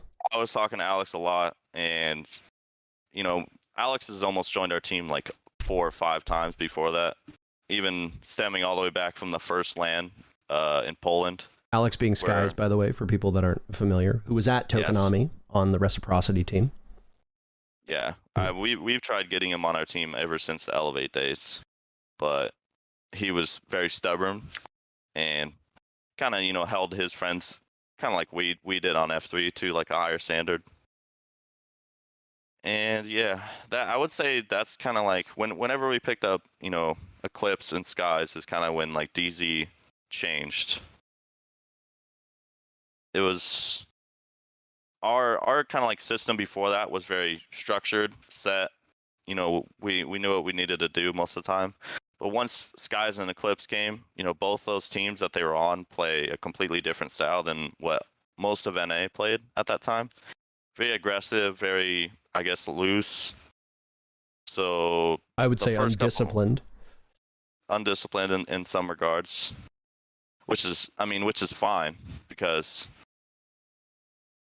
as we can see from the last invites, that gets you far. Uh, yeah, we basically had to mold our system around to them. Like at first, we just tried, like taking them in our system and keeping it that way, but it's very hard, especially in Houston. Like Alex struggled a lot. He hated Houston for some reason. It's a city made of concrete on a swamp. How could you like it? Yeah, Houston was not the best. I will say that. The house that we were in, very nice, but outside of that, you're literally walking into a swamp every day. I hope you like freeways and 110 degrees Fahrenheit. Because if you don't like either of those things, you're gonna fucking hate Houston. I will say the best thing about Houston was the food. They got some good food. But I'm kind of surprised. I mean, Houston's cool and all. I mean, I never really experienced Houston. I experienced Austin though, and Austin was great. Austin's nice. Were you? Did you did DreamHack Austin, right? I did. We didn't play in it because you were the only NA team that wasn't there. Yeah, SK didn't want to send us there, and then after event, they literally asked us like, why didn't you play in this event? And we're like, what? You didn't want to send us there, and then they're like, oh, well, we would have sent you there. It was stupid. I went there though to watch Nick's team play, so I just went there with my uncle and him. Yeah, and had a lot of fun. It was annoying because I felt like we could have won that event if we went there. Was Nick's on Sinister? What team was Nick's on at the time? Nick's was on a CL team, Polar Ace. That's right, Polar Ace. Yeah. They had to play the BYOB. Yeah. Right? Or BYOC? What is it called? BYOC. Yeah. Yeah, BYOC. I mean, you could BYOB. I don't know if you can drink on the floor, but yeah, Sinister was achieved. Goni, Super, Janon, and I don't know the other. It was Ozone? I or no, know. It was Muck or Mush. It was one of them, and Achieved, and then Janon and Super. What a odd team that was. I made Super spit up water on stage that event. That's all I remember, because over the stage mics, I called him Mr. 1.6, but I said after his first match, you can call him Mr. 0-6. And he heard it while he was getting ready, and he spat water on himself, laughing. What was I going to say? I completely lost my train of thought. So you're with DZ and you pick up Skies and all that. One thing that has been talked about a lot, and we kind of use this talking point a lot with the team whenever we're casting, is that DZ is a very structured team that has a system. And you mentioned that you basically had to build a system around Skies and Eclipse. How much did that change when you picked them up versus the way that you were playing before? It changed a lot, but in ways that are kind of like different than what you would think. Like we kept our same structured system, but we added like a little aggressiveness into it, mainly from Skies. He's like a pretty aggressive player, which for some reason he always asks to play hard breach. I don't know why. Eclipse does the same though. Eclipse has said to me before that he doesn't always like playing super aggressive entry roles. He likes cruising. Yeah, Eclipse usually just likes being like, like the second or third guy, and more so than the first, which, I mean, I'm the same way. Being the first guy in kind of sucks sometimes. More often than not, you're just going to die so your team could win the round. You get traded out. That's just kind of how it is. Yeah. Yeah. But yeah, Alex was probably the harder one to get into our system. He, even after the first invite we played as a team, which we ended up getting 5th, 6th, I think. Yeah, it was like you, and then you were 5th, and then BDS was 4th, and then TSM was 3rd, NIP was 2nd, and SSG 1. Yeah, which is very dumb to me, in my opinion, because we beat BDS, and they still ended up higher than us, like through just how the bracket works. Yeah. Well, it's okay. It's not like SI's bracket is in any way, shape, or form controversial. So. Yeah. Tokoname, by the way, was where I did the eagle scream on your clutch. That's probably my favorite casting. You and Kix. Dude, I've lost my mind. I've never heard Kix get that hype either. Dude, because I'd been sidelined because of health issues for the previous season, right? So I hadn't casted with Kick since the Raleigh Major, actually. The last time before Tokonami that I casted with Kicks was the Raleigh Major. So it had been a while. And I just remember that I get so angry because he gets so many good moments. I feel like I can do play-by-play for 80% of the rounds and it's fine, and then he gets play-by-play for one of like 3 rounds and it's your clutch. And I'm just sitting there like excited but also like silently maulding. Because it's like, I want this.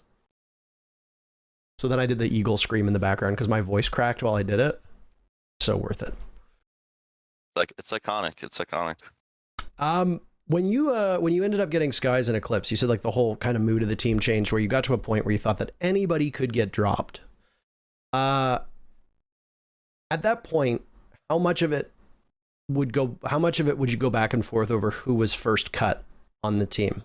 Do you think that there was a dedicated first cut? Were you worried that it was you at all?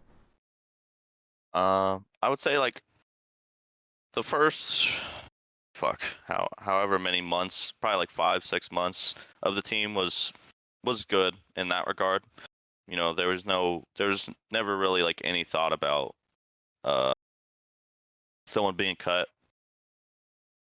I would say leading up to the mini major actually that we ended up winning was where it got like super serious, because right before the mini major or not even we as a team, the org decided to cut Christian, who was our analyst, or Guerra, who is now the coach of E-Central at the time.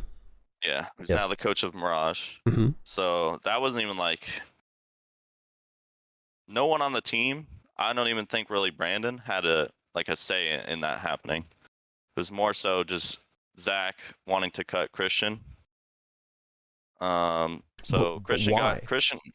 I don't know the full thing, but from what I do know, Zach was at the time. Christian was still in college. He was like finishing up college. So in Texas, he was, like, right? He was local. Yeah, he was like part-time, basically for us. And a lot of what Zach was asking him to do wouldn't get done in the time period that he want done. So he kind of got like mad at that. And that's just what I'm guessing, his reason was for cutting. Also, we had Grant, who is now the DZ analyst, like doing TikTok for us at that time. And I think Zach started talking to Grant more and realizing that, he can do like all the analyst stuff, kind of just like fell in favor towards Grant.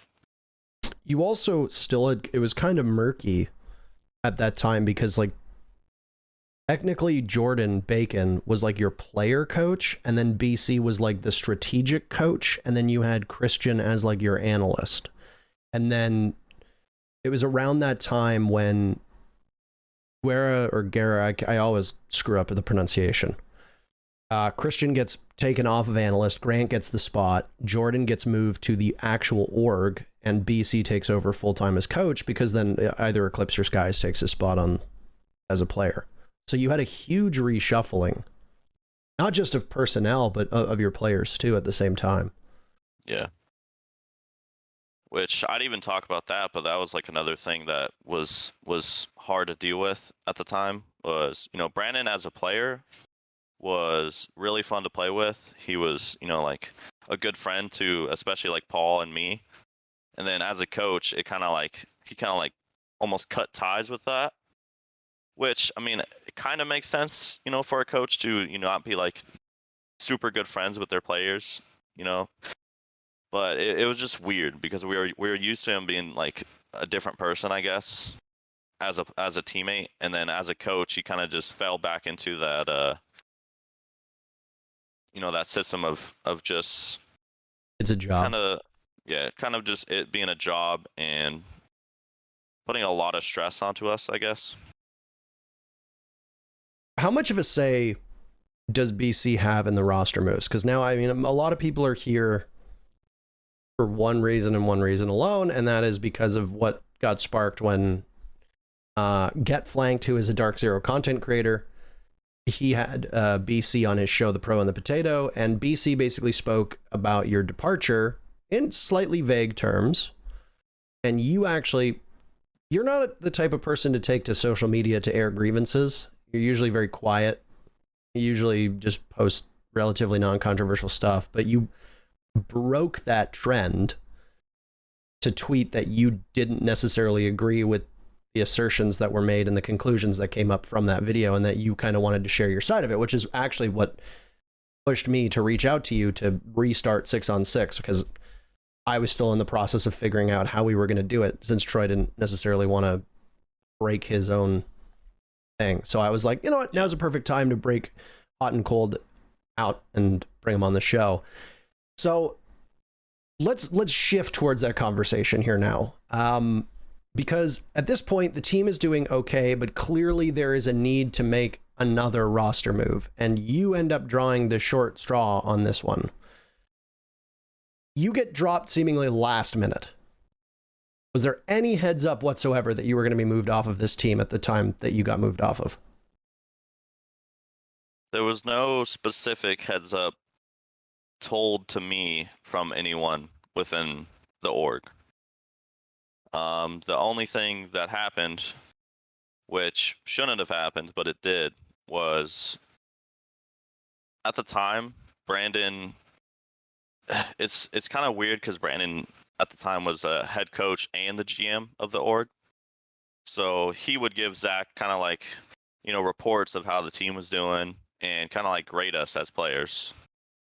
Where we didn't know that that he did that, but someone from the DZ org accidentally sent an email to all of DZ, including the players, that had that report in it. So I basically read my own report, and let's just say it was not good, which is weird to me. So I knew like 2 or 3 months beforehand that there was a very good chance that I was getting cut. Are you willing to share your component of the...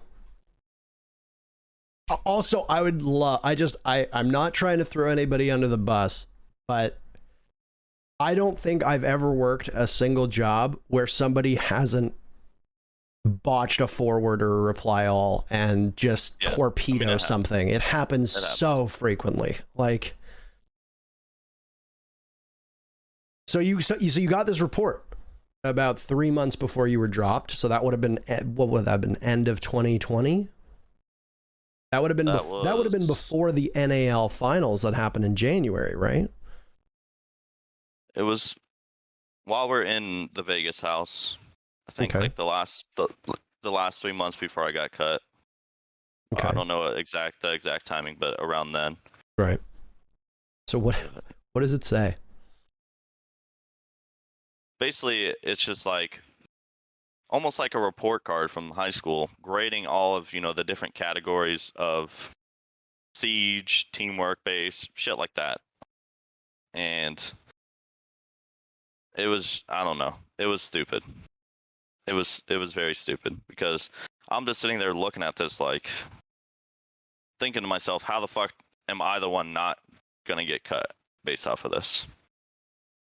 Which at that point in time, I felt like I was putting in more work than anyone on the team. Like, you can ask anyone on the team, I'm sure they'll tell you the same thing. And I was also definitely better than some people on the team in certain aspects of what got graded, but it just wasn't shown. What was the immediate reaction when that got sent out? Like from you, from the other players, from the org, because that is a big mistake. Yeah, I would say the immediate reaction for me was just like, there was no reaction. I didn't know how to react. I was just sitting there like reading it. And then I would say like 5 to 10 minutes later, or a couple minutes later, I think we messaged like Brandon saying like, yo, are we like, were we supposed to get this? And then Brandon messages the group chat saying like, yo, don't read it. I'm driving over to the house and let's have a team talk. Because everybody who gets told don't read it is going to immediately follow those instructions. Yeah, I guarantee all the players, if most of the players at least read some part of that, what was sent. This was So, this was never meant to be public, right? This was supposed to just be for the coaching staff. Just for Brandon and Zach and maybe Grant. I'm not sure, but no one else. Yours was not good, safe to say. Mine was definitely on the lower end for most of it. Yeah. So when you read this, was there ever a period of time in the lead up to this email getting sent out where you either were approached by a member of the coaching staff or you approached the coaching staff and said, hey, you know, like, how's the team going? Did you ever have team meetings where things that you could improve upon were addressed? Or is this just like, this was like a blindside almost?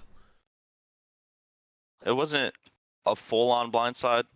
You know, I had my own issues like within the team, and instead of just like putting them to the side, you know, I made sure they were known.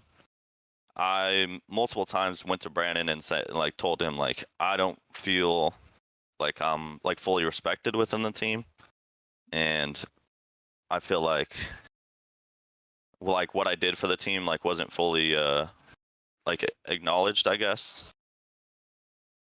And yeah, I just talked to him basically like trying to come up with an idea like how to fix that, and it just never, there was no ideas, it just never came. I will say this, and I mean, there was a lot of shock.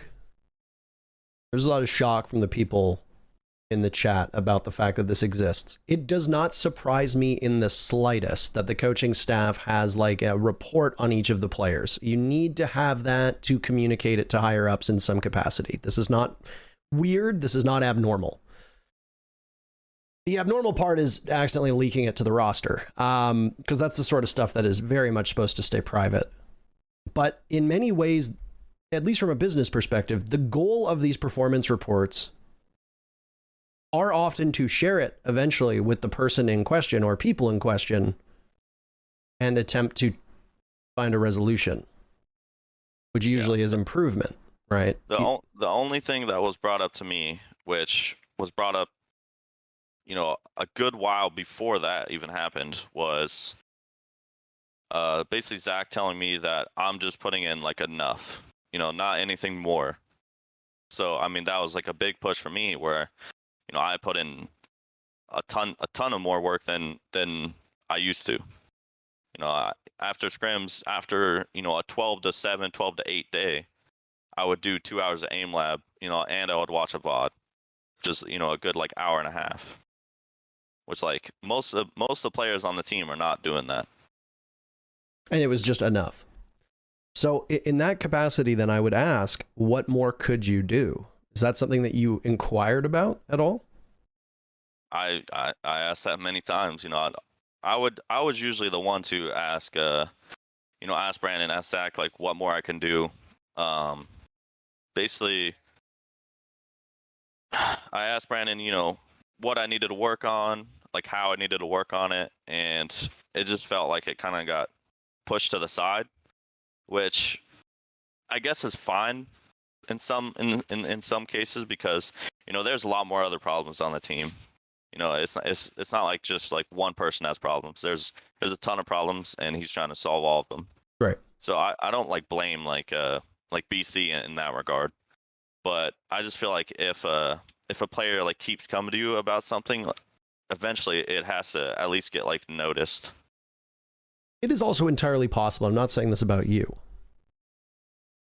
but it is also possible that the things that you need to fix, and I mean a general you, once again, not you, just are not fixable in a situation. Like if the team doesn't want whatever intangibles are brought or whatever's being brought from a certain player, sometimes you can't really get to a point where fixing it is possible. Sometimes the only resolution is replacing, right? But then I feel like you are at least owed that conversation ahead of time.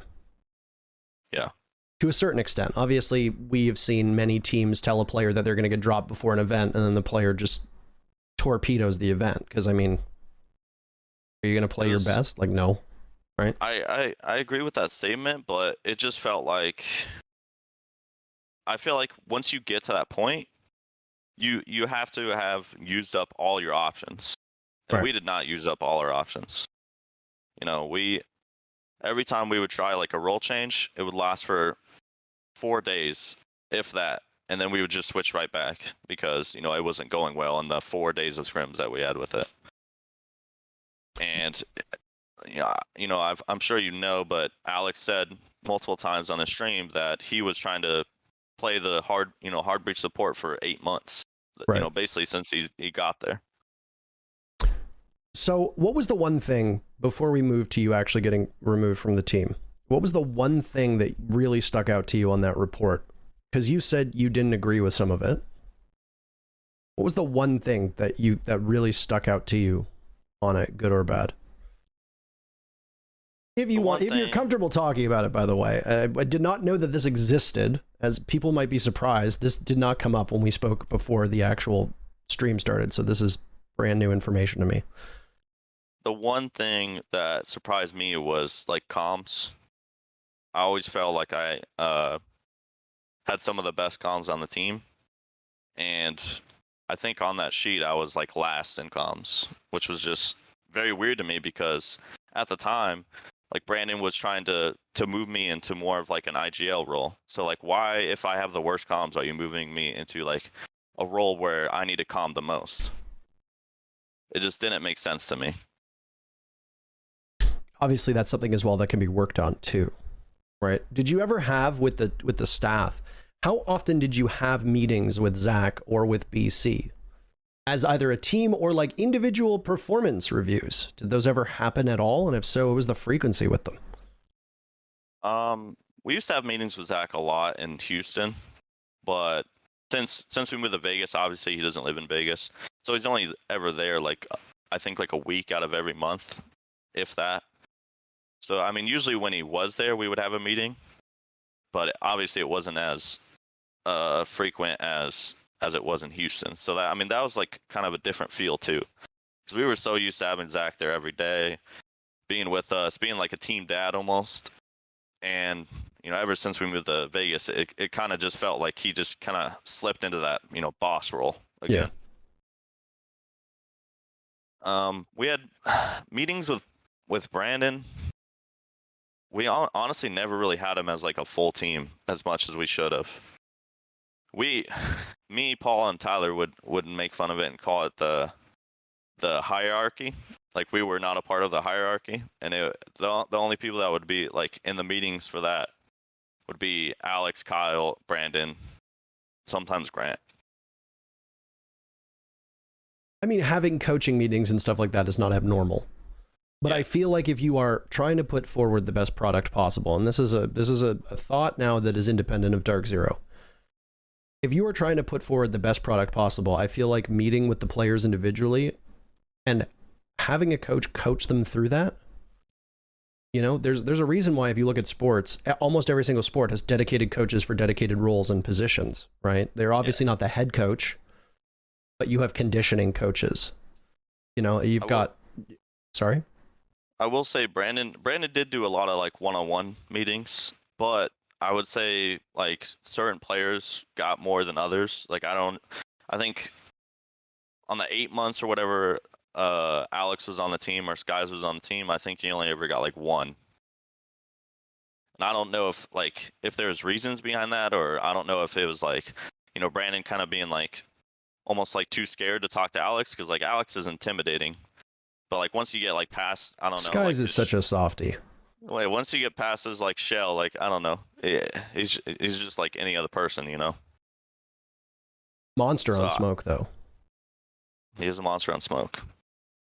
I mean, obviously, I'm not a coach, and I have never played Rainbow Six at a top level competitively. And there are people that are watching that have either been coaches or are presently coaches, or are people who are involved in the pro scene that are currently in the chat right now. It strikes me as abnormal that there would be such infrequent contact with your coaching staff. I feel like a debrief after every match, or debriefs after scrims, or constructive feedback every month or so, especially if you're thinking about role swaps, especially as the meta is changing. I feel like those kind of conversations with your coaching staff need to happen regularly. A player being on a roster. Skies joined the roster, after Tokonami. He joined in 2019.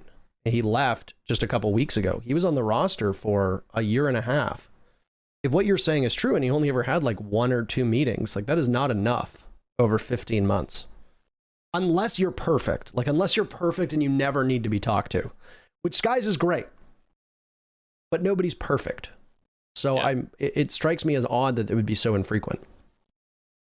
Yeah, I will say, like, you know, there were, like, we had meetings, you know, almost after every scrim, but like personalized meetings were a little different, and more so like we would have meetings, and if we had problems in scrims, like it was very hard for us as a roster to like fully know what the problem was. Well, that's a coach's job. That's the whole perspective of a coach, right? The coach is supposed to see it from above and assess what's wrong and try to fix it. I mean, I guess that's almost like what he tried to do, but it was like that roster was just so weird to know like actually what the problem was. You know, we all knew that we were, you know, some of the best players in the game on a, you know, really good org, and we just kept having problems. Most of them would be the same problems, but we didn't know how to fix them. So you get dropped. You've read this report. Give me the hours, the days before the drop and how things played out.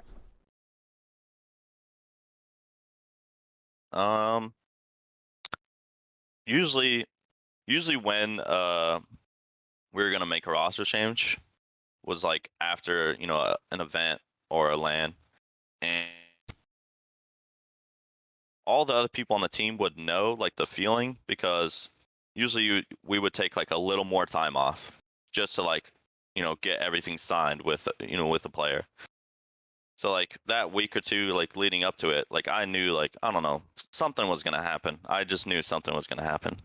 So my, like, I guess like middleman or something like that, I guess you could call it, was Kyle. You know, I always talked to Mint or Kyle about everything roster related. I told him, I even told him like a month before, like, dude, I feel like you know, I'm probably gonna be cut. He's like, nah, I don't think so. Like, I don't think you deserve to be cut. That's what he told me. And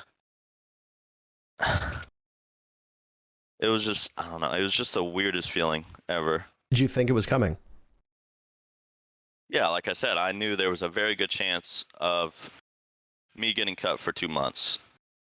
The worst part of it was a day before I got cut, I messaged Brandon telling him like straight up, like, yo, I know there's a very good chance of me getting cut. Can you at least let me know ahead of time so I have, you know, like a good portion of time to try and find another team? And he's like, yo, Matt, don't worry about anything. We're not going to make any changes. Just get ready for practice in the next couple days. And then next day rolls around. I'm obviously in a better mood because, you know, I'm thinking I'm not going to be cut. That's a great fucking message to get. Like all that weight, like you got the coach confirming it, right? Just like, you're like, all right. Yeah. All that. I'm feeling good. I start my stream up at nighttime the next night, playing ranked with the XSET guys. I even made a joke post, I think, on Snapchat or Instagram or something, like saying, yo, I'm joining XSET. Because I was playing with 4 of the XSET guys. And I get a text or a call from Brandon saying like, yo, can you come upstairs for a second? And Zach was in town, which I knew why Zach was in town. But, you know, after getting the message the day before, I thought I was at least safe. And as soon as I got that call from Brandon, I was like, fuck. I know, like instantly. Because like Brandon doesn't call or text me that, you know, that often. For him to do that like randomly at nighttime, it was just so weird. So basically I had to, you know, turn off my stream 20 minutes into streaming and go up and get cut. How'd the conversation go? I mean, just normal, like any conversation. I expected a lot more emotion out of me, like during the conversation, but I mean, I was like super chill about it. I knew what was coming. I knew why they were making a change. obviously I didn't think it was like it should have been me, but I knew why. So I wasn't like mad at them, I guess. Basically just went like, this is a team decision. Like, we don't think you're like a bad player or anything. Like, you're a really fucking good player, but there's just something wrong with the team, and we feel like we needed a change, which is fair. Obviously there was something wrong with the team, or just how the team was ran, or something like that needed to change. I'm curious because it's very easy for us to assign things that are not, but we assign them to malice.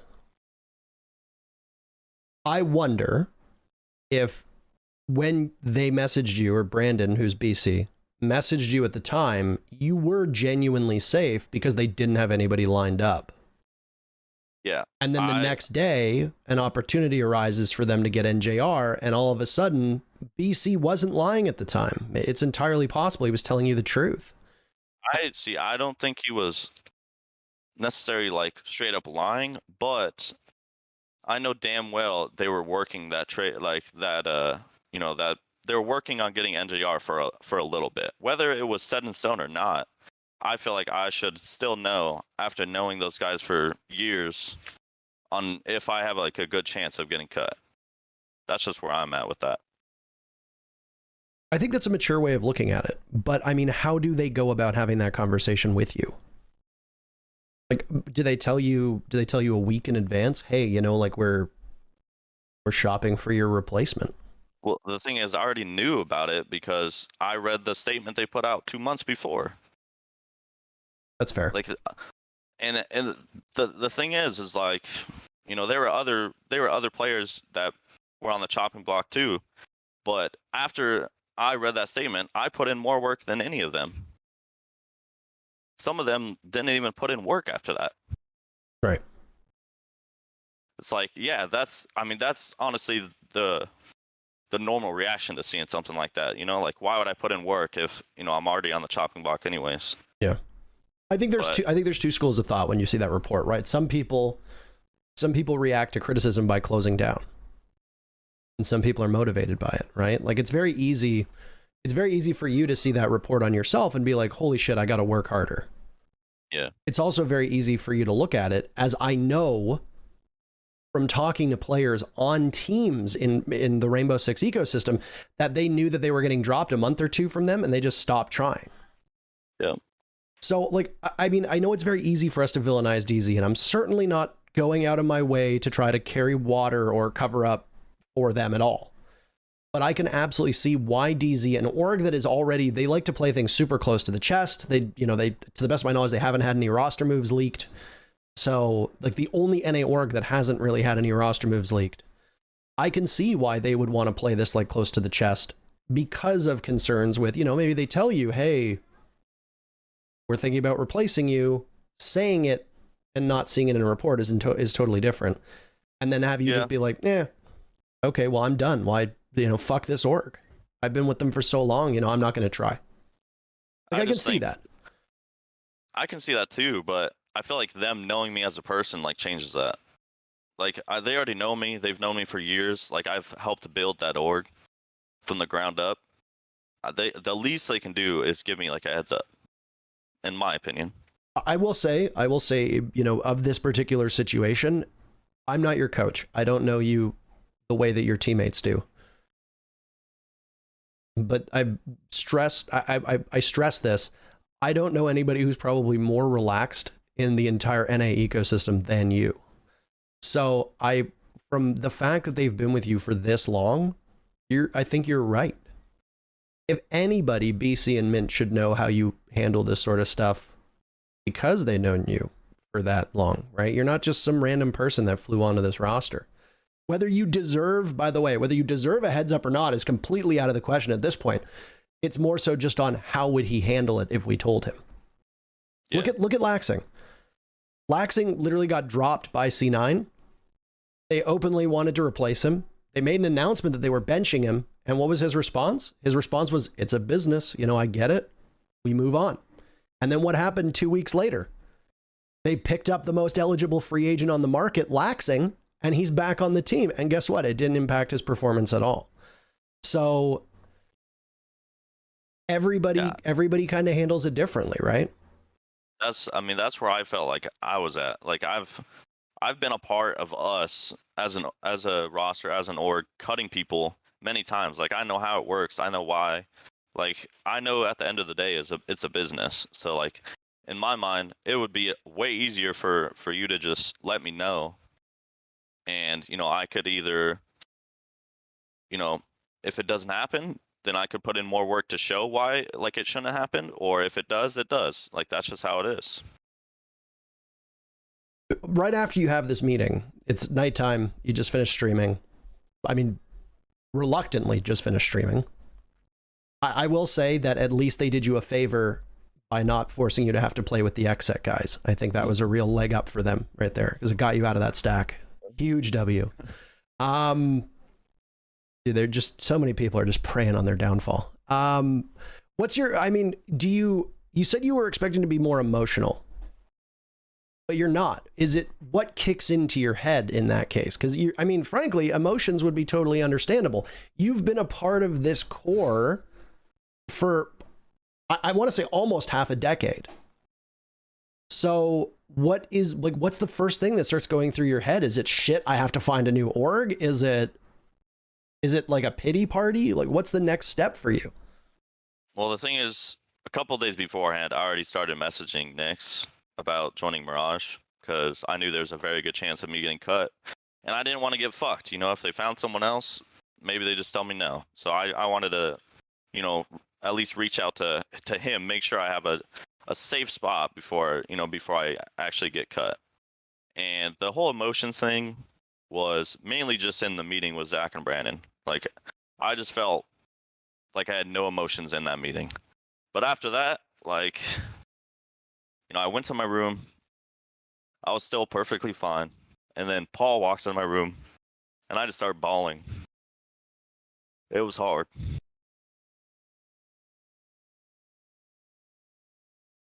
That's a tough conversation to have, I'm sure.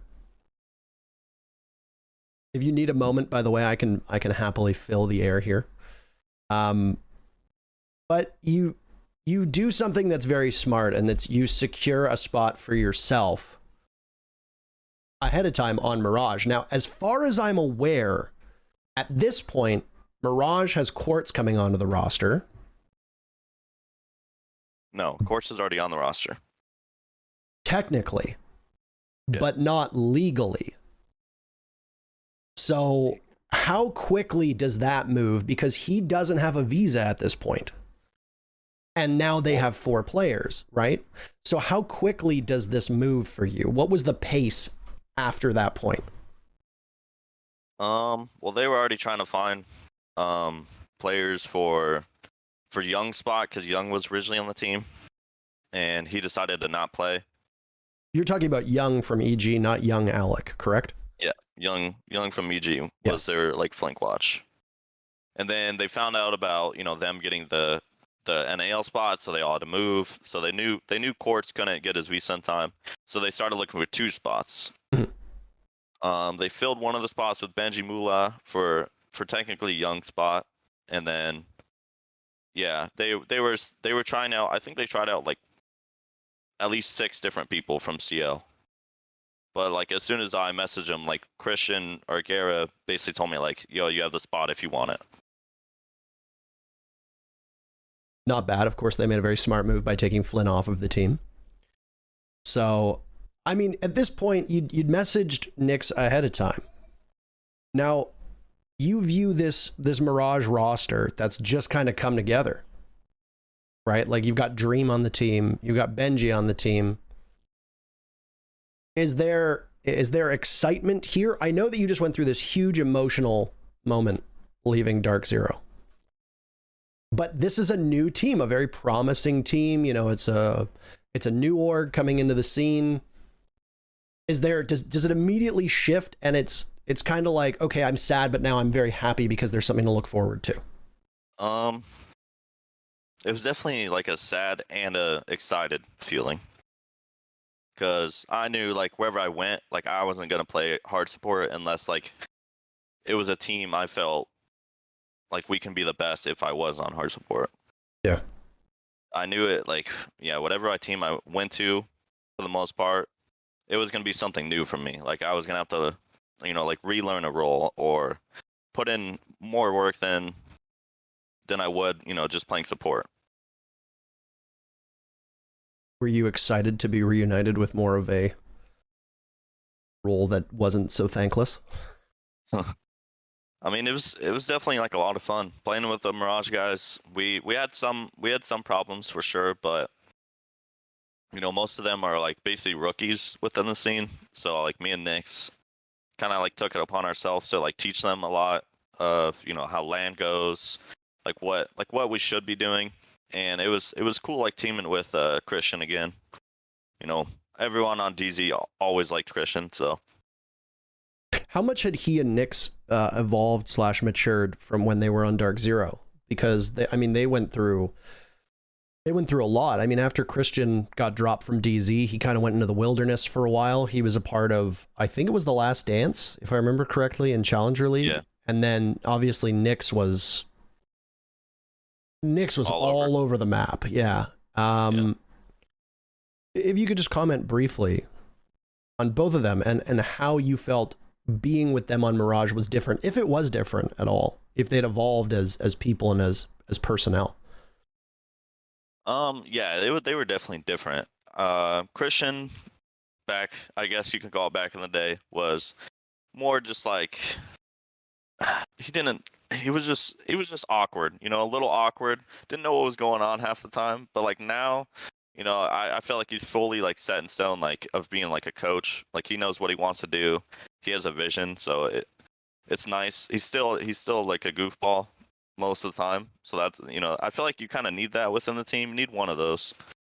And Nix, he's gotten a lot better at his problems. More, like I said, more like kind of almost being like bipolar. And in some ways, he's gotten a lot better at that. There are still some days where I'm sure if you watch like some of the Northern Lights videos, you can see me. You can see me like yelling at the team almost. That was more so yelling at Nix. But Nix, one thing Nix does very well is he will never ever be in a bad mood on game day. Never ever. He always focuses up during game day, and he's honestly probably one of the best IGLs I've ever played with. Really? Yeah. He has really good calls. I think people give Nix a little too much shit, but I mean, at the end of the day, like nothing I say will probably change that, so it doesn't really matter. But I mean, he has his problems, but he also has his benefits.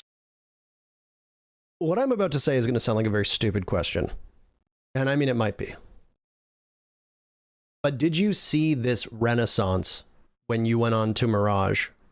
Because you put up some of the most impressive numbers and performances of your career on Mirage after being on DZ and, kind of being at the mercy of the role. Did you expect such a bounce back? And I know that sounds silly because most people are going to say, yeah, of course. But I feel like that's not an answer you'd give. I mean, I expected a bounce back for sure, but not that, I guess, good of a bounce back. I knew I was a good player, obviously, but I haven't played those roles in fucking years, so I knew I might need like a learning season or something like that. And to just like, I guess, do that well that fast, it was a little bit shocking. You literally put up some of the best numbers of your career. And, a lot of people speculated, is it because you're on a team that is, as a team, less experienced and you are benefiting, whereas the team is not? Do you think that it was the system that you played under that allowed you to succeed as well? Wherein, you were the win condition for most games, where it was, let Hotan go kill. And that was it. I think it was, a good portion probably of both. One thing that was good about that system is they just let me do whatever I wanted. I wouldn't say like I got a lot of the resources, it was more so just me doing my own thing and kind of like also getting the other people on the team, a little better over time. Like I worked with Dream a lot on Hard Breach because he's still like pretty new on support roles. So I worked with him a lot on like when to actually like start IGLing executes, where to plant, stuff like that. And I even worked with Loading a lot on like how to flank watch because I play that role too. And I feel like just like me and Nick's helping the team over time kind of like sped up like how good the team was doing. It was just so weird from going from like a team like DZ, knowing that you're going to be competing, for the biggest events ever, and having all the little things polished. Most of the little things are polished on a team like that. And then going to like Mirage, where it's like they have very good base, but all the little things are not polished. Like I had to help like kind of like polish those things, the comms, the little tactics for droning, like stuff like that. It was just super weird. Having been on a team as well polished as that for so long, I'm trying to figure out a way to ask it in a way that makes sense, but was there any frustration almost taking a step backwards and just seeing things from your vantage point? And it's hard to not say, like, oh, well, this would, like on DZ, we did this. Or why can't it just be like this? Why is this happening? Just like those small mistakes. No, there's 100% definitely some times where, I would get angry because, I'm so used to these little things being done where, in a scrim range, if it doesn't get done, I'm just like, why isn't it getting done? Like, I feel like we should know that. And, the first couple matches were rough in that regard. And over time, over countless scrims, couple arguments, we started hitting our stride, I guess. I don't know.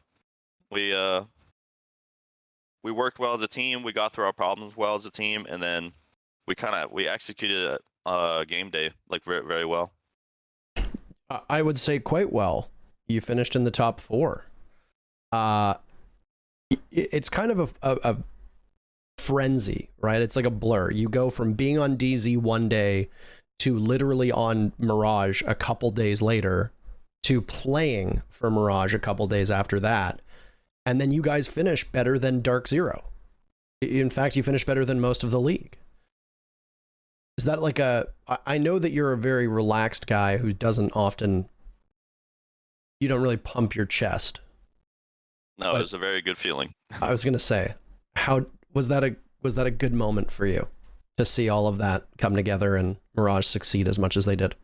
Oh yeah, it was very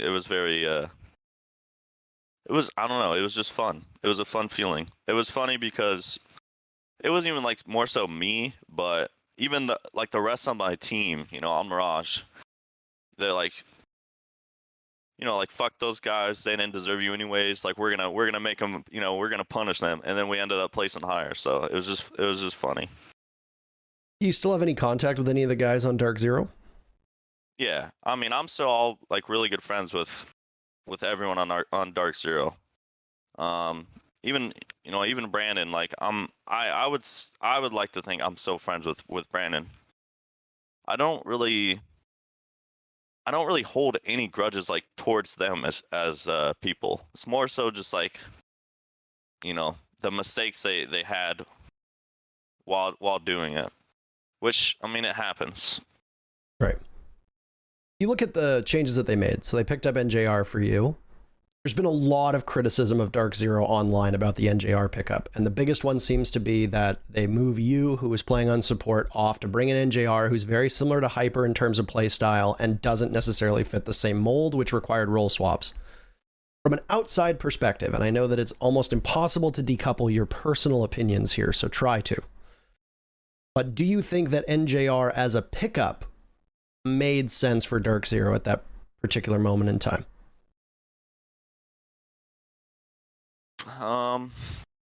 It's hard to say yes or no because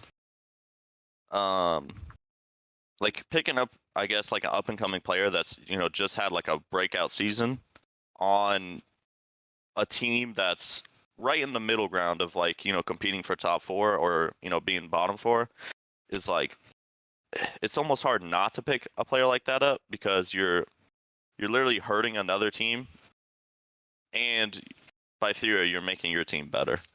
So like I understand why, they thought it was like a really good idea. And NJ is like a really good player, obviously. He has really good aim. He's almost like Hyper, like you said. I think he has potential to be like a Hyper, or just kind of like fit any role they need. It'll probably just take time. I don't think that roster change was needed for me in support. I understand the main reasoning why they did it was, obviously Skies and Mint were the main IGLs. One of our big struggles was consistency in that department of IGLing. It just felt like we could never find it. Like there was days where our IGLing was, the best ever, and there was days where it kind of just fell off, and I had to like pick that up. So they wanted to get one of the IGLs onto hard breach, and I feel like that was probably the main reasoning why they chose me. Just, cut the hard breach so we could get one of the IGLs onto it, and then we'll just fill whatever role they were playing with a better fragger. I find it interesting to look at the stat lines that we see out of support players from Dark Zero, because the one thing that obviously I, as somebody who has no great amount of knowledge to the internal workings of the team, almost all of the former hard breachers / support players from Dark Zero have said that in many ways they are not really enabled to thrive. You're kind of put in a position where it's sink or swim. You have to do your own, you have to make your own success. The system does not allow you to get kills. The system does not allow you to really thrive in that way. Yeah. And I remember I spoke to Pojo a while back, and he said a lot of our strategies on certain maps were literally for me to just play as smoke and just use all 3 smokes and then just die, and hopefully die as close to the final 30 seconds as possible. So that obviously is not going to go over well for the stats, and that's certainly going to draw, some bad looks from people watching that don't really dive into more than just like kills and deaths. But I do find the pickup by NJR interesting, because you pointed out, it was done to try and hinder Disrupt. It didn't. They lost you, and Disrupt lost NJR, and you both finished atop DZ in the standings. And then DZ, at SI was the first NA team out. They were the 3rd team eliminated. Which is a tremendous fall from grace. A squad that had just won, one of the online mini majors and finished in the top 5 of SI last year, in essentially 1 calendar year. It obviously is not a great result, right? And that's why you saw some major shakeups. And right after SI, Mint and Skies leave the team. Yeah. Why do you think, if you have, outside of what they've said, why do you think that is? Why do they go from, being 2 of the longest tenured players in North America to resigning in the same couple days? I think Mint's problem on, I guess, why he was, started struggling towards the end was he just didn't have confidence in himself because his teammates didn't have confidence in him. Like, it's so hard to have confidence in yourself if your team, like, if you feel like your teammates don't have confidence in you. And I guarantee, like, that's where he was at. That was kind of like, what I did for him a lot of times. I always had confidence in him. Like, it's a 1v2 and your teammates are already like, okay, well, this round is over. Let's just move on to the next one. And meanwhile, you're one player still left, and they're like, thanks, guys. I guarantee most of the players probably did have confidence in him, but it's like, if Kyle felt like they didn't, then it's gonna go downhill, and I guarantee that's how he felt. Which is insane, because you can Mint and you and Skies. In fact, all 3 of you are abnormal in clutch situations. I have seen all 3 of you just win the most unthinkable shit right? Yeah, Kyle's Therefore, one of the and that best was what clutch the players Eagle ever. Scream was for. So, what were you going to say about Kyle? I said he's probably one of the best clutch players I've ever seen, and I guarantee, like, if he didn't get a coaching role and he went to a team that actually had confidence in him, he would do the same thing I did on Mirage. Yeah, Like a I have resurgence. No doubt. Yeah, and I think he could still play, but I'm glad that because I know he's been wanting to coach for a while and he's been thinking about retiring for a while. Yeah. He's getting old. He's getting them gray hairs, but I'm glad that he actually found a solid spot. The thing that puzzled me the most about both Mint and Skies is that neither of them are bad. Like, Skies has been superbly consistent, and I no offense, Skies was the only good player on that team at SI. He was the only person who actually showed up. I mean, watching those SI games, that was by far the worst I've ever seen DZ play. Like, by far. It just looked like they had no life in them. Like, they didn't change anything. There was so much hesitation on their entry. On their roams were not particularly frightening. They get droned out quite quickly, and then oftentimes you're literally left with Skies to just kind of flounder and somehow win a high number of rounds just like by himself. And I did for SI, I did a coach stream with Jesse, basically analyzing DZ while they're alive, and it's crazy to me that I still know literally all their strats they ran at SI. Like, how is nothing changed from when I was on the team till to SI. I knew everything down to the T of what they were gonna do. For the record, you were dropped February 23rd. 3 months, technically. And they hadn't changed up. I mean, to be fair, that is a short period of time to change up everything. And if you think it's working to a certain extent, stick with it, maybe. I mean, but it wasn't working in NAL, so it's like I feel like there was at least some time to change things up. Yeah. And another reason why probably the main reason why I was dropped is because, like I said, the IGLing.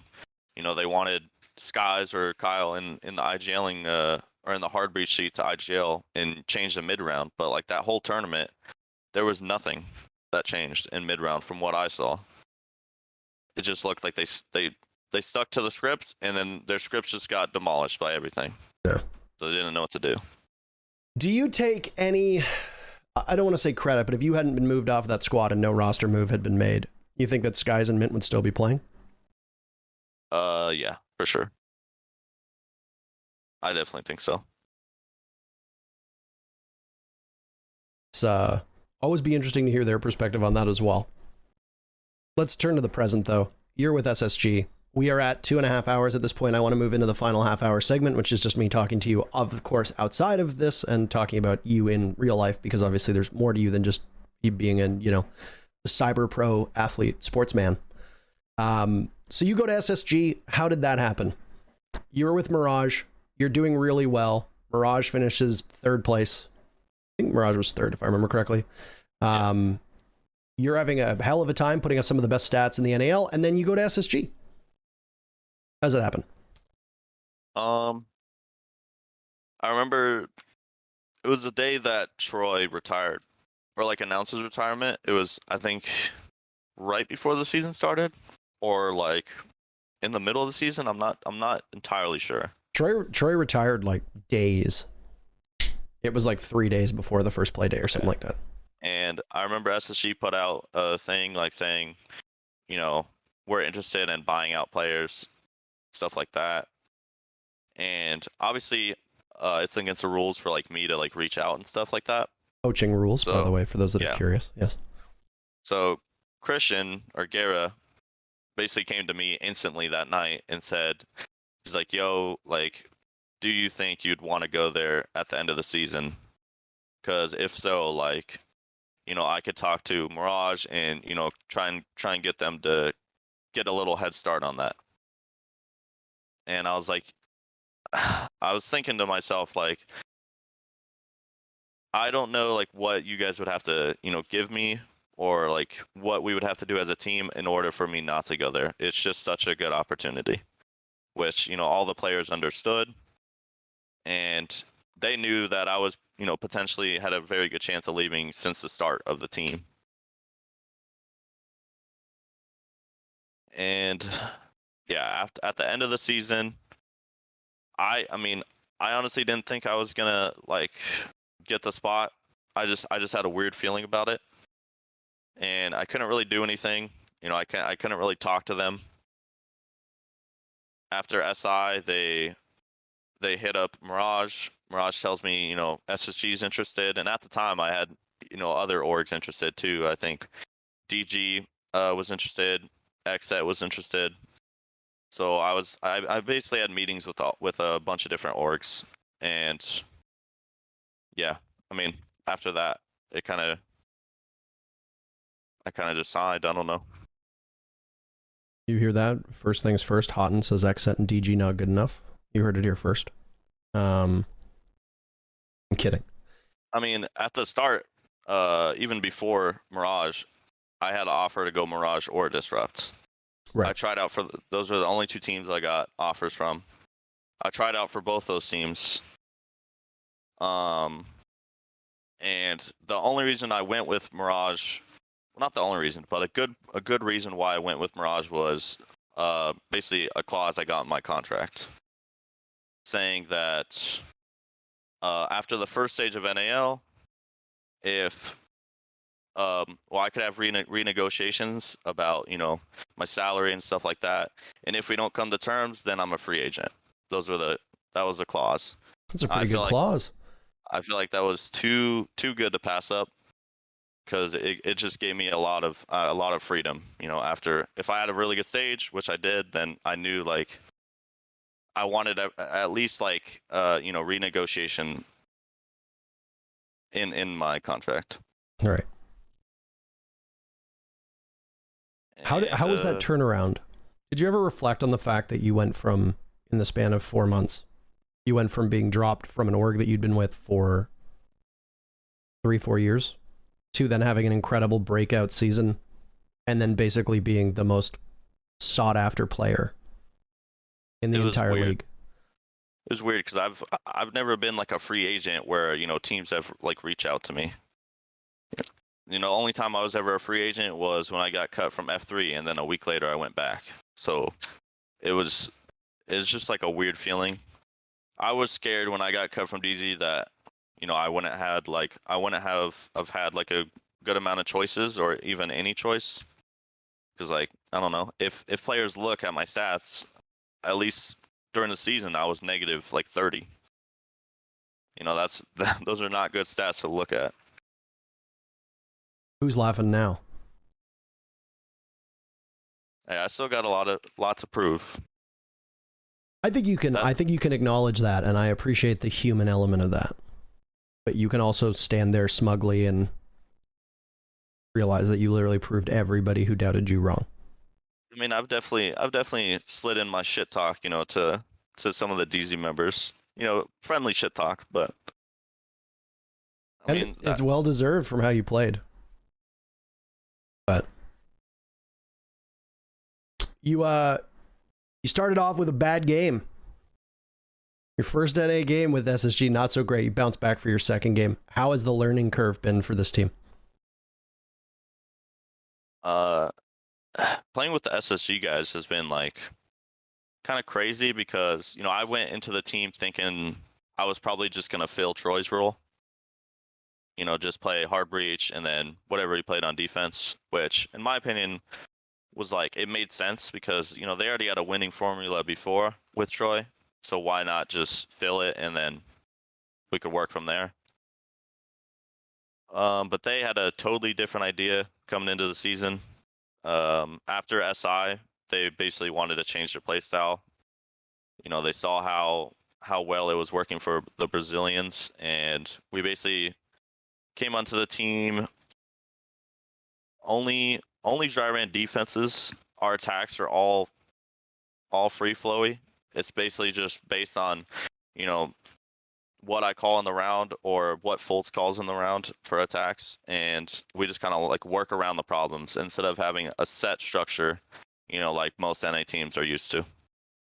Are you and Fultz splitting IGL duties? Yeah, I'm the main IGL for attack. Fultz helps me a lot on attack, and then Bosco is like the main IGL for anything defense related. He's obviously sharpening his IGL skills right now by playing Valorant. So I don't know. It might be too hard to control some of the Valorant players. Those guys are weirdos. how have you been enjoying your time on SSG so far? Is there any major difference that you've noted with them as a team / them as an org versus your time on DZ? Because I know it's probably hard to not want to compare the two. There's a lot of similarities and there's a couple differences. SSG, they're all like kind of like almost like family oriented. They're very close. They do a lot of things together, which was kind of like how we were on DZ for a long time. And I would say the main difference is more so just the schedule and the pressure. There's no pressure from the org to be the best. Like, we all know we want to be the best, so it should happen anyways. And it's like if we had like one bad showing, it's not gonna feel like hell's like raining upon you. SSG's been quite reluctant to make roster moves, which is, I feel like, the polar opposite to DZ. And is that something that, in any way, is that something that factored into a decision to land on them too? 100%. I mean, that was like a big reason for me wanting to play hard support for this team, because I knew like damn well like they weren't gonna cut me if I had one bad season. They weren't gonna cut me if I had two bad seasons, because I mean, even Troy went negative with this team. Did they? Troy's stats were terrible. They never thought fucking about cutting awful. him. He was so bad stats wise. That's just what it is for support players sometimes. So like this team knows that, and I knew going into it that as long as I fit in well with the team and we work well together, then everything should go smoothly. Well, I know that obviously I can't be biased, but I hope things continue to go well for you, and obviously for the team too. I can separate my feelings for you as a person and a player from your own team, because frankly, I don't give a shit if SSG does well or not as a team, but it's nice to see good people do well.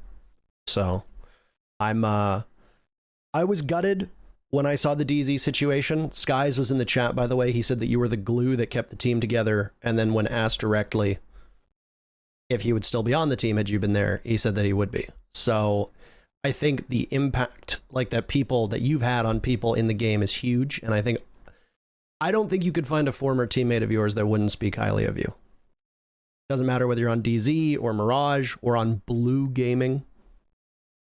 I'm sure that they would all say good things. And for the record, Skies also said that the new roster seems happy and refreshed, just as a side note. Yeah. So it seems, agree with that. It seems like a win-win, which is good. Sometimes these things need to happen for people to grow and all that, even if it does suck at the time. So outside of that, is there anything else that you want to touch on before we move off of the topic of your gaming history? I guess the last thing I'll say is like, I don't want anyone to like spread hate about like DZ or even like BC or anyone in that realm. I still love those guys. That will still always be, one of the best orgs I've ever played for. Sometimes shit happens, and I know that. I mean, at the end of the day, it's a business, and if they felt like this was the right decision for them at the time, then there's not much I can hate on, about that. I just wanted to tell everyone, like, I know my side of things, not spread hate. Yeah. And I mean, obviously people here are going to be appalled by some of the things that you said. I've been kind of monitoring the chat's live interaction, and a lot of the things that you said are honestly pretty standard in a business scenario. And the thing is that a lot of people, especially fans, they don't view sports nor esports as the industry that it is. This is a multi-billion-dollar industry. Like the amount of money that gets poured into Rainbow Six esports is in the tens of millions, and people don't really conceptualize that. and that sometimes you have investors and you have people who write checks to you who don't care how nice a member of your roster is. They care about marketing and winning and all that comes with it. And a lot of people don't really think about it that way. So I'm glad that you finished off on that note, though, because I mean, regardless, people are going to do whatever they want to do, but it's always nice to hear people actively say that, because there's all too many times, and you've seen people in this industry and you've seen people in Rainbow Six Esports who are all too okay to just fade into the background and let hate just get piled on and not take responsibility for it. So I appreciate that you stepped out and said that.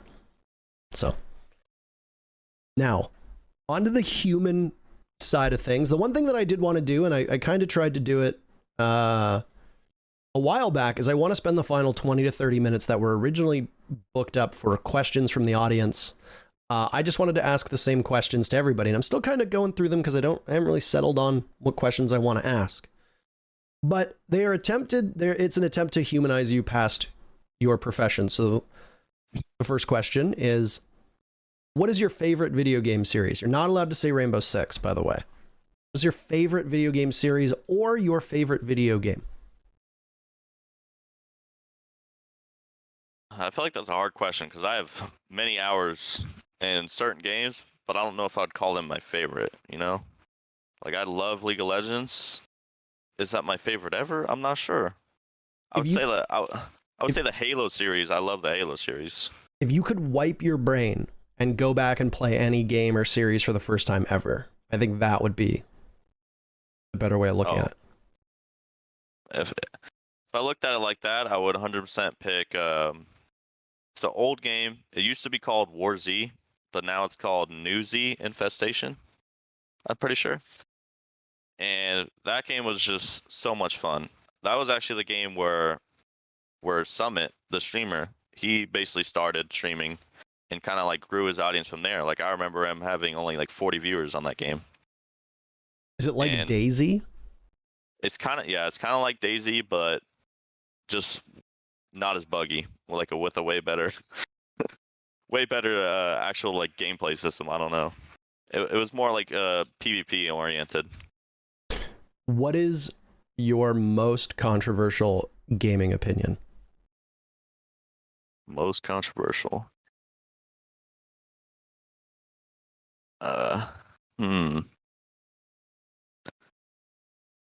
I think Dota sucks. I feel like that's pretty controversial, you know? I agree. I don't know anybody who actively dislike Dota. I know people who are frustrated by MOBAs, but I don't think I've ever heard anybody ever say like Dota sucks. Usually League of Legends players. Yeah. Dota just seems like too much, you know? Like, they try to do too much with the MOBA. It's just, it seems so hard to watch. I can't watch it. There's too much visual clutter. Like, I was watching, I've obviously been getting into League. I went back and I was like, you know what, maybe I'll like Dota. Because I have more friends that play Dota than League. Yeah. I went and I watched a bunch of like Dota videos, and it was like, I couldn't tell who people were or what they were doing. The UI was really bad. Like, the graphics are clunky. And I just looked at it and I was like, how do you understand what's happening here? There's so visual clarity is terrible. It's not much better in League, but I would say it is definitely better. So what is this is obviously in the same vein of controversial, but what is one video game series or one game in particular that you just do not understand why people like it? Let me think. I feel like most of the later Call of Duties, it's just like Call of Duty was so good for like a certain amount of time, but like after that, it's just like on repeat. And I feel like outside of like Warzone, there's just nothing new. I don't know. It doesn't feel like anything new comes out for like those kinds of games. It's just like new weapons, or it's just like the same weapons with a reskin. It's the Madden and FIFA model. Yes, Madden. Yeah, I mean Madden's the same way. Well, I mean, you're not really revolutionizing football. I mean, that's different, but you can revolutionize like COD, I feel like. But I guess they tried with like jetpacks and stuff, but I don't know. It's just outside of like Warzone, I've never played COD too much. I don't find the gameplay outside of Warzone on Call of Duty for me anymore. I mean, I cut my teeth with Call of Duty, right? Like COD 4 is one of my most played games of all time. Modern Warfare 2 is the only thing I can even remotely close to say that I went like professional in. And it's just like, I can't, I just see the gameplay now and it's indistinguishable. You know, like everything is the same. There was a stat, I don't know if you saw it. It was a couple years back. I think it was when it was like the 360 and the PS3, or it was the Xbox X and the PS4. There's something like 60% of console owners only buy 2 games a year. Call of Duty, and if you live in America, Madden, and if you live in Europe, FIFA. That's it. Wow. It's like 60% or something like that only buy 2 games a year. It's crazy. Crazy. It's nuts. Like, so I guess it's formulaic. Like, I guess it works. Do you play Warzone? Yeah, I play Warzone a good amount. I've been playing with the team. Skies has been streaming it actually. Yeah. I liked Warzone, but I don't like how sweaty battle royales get. When I usually want to sweat, I'll play Rainbow, maybe League, but outside of that, I just want to like have a nice like chill game. Warzone is not a chill game. Yeah, it's not. It's a rage game. I liked Plunder a lot because that was chill. Like, you spawn with your loadout, you just run around and collect money and you kill people, and that's it. And I was like, this seems fun. It's not competitive at all, but I liked it. And I think it's gone now. But the best thing in Warzone was the Halloween mode that they put out, like the zombie mode.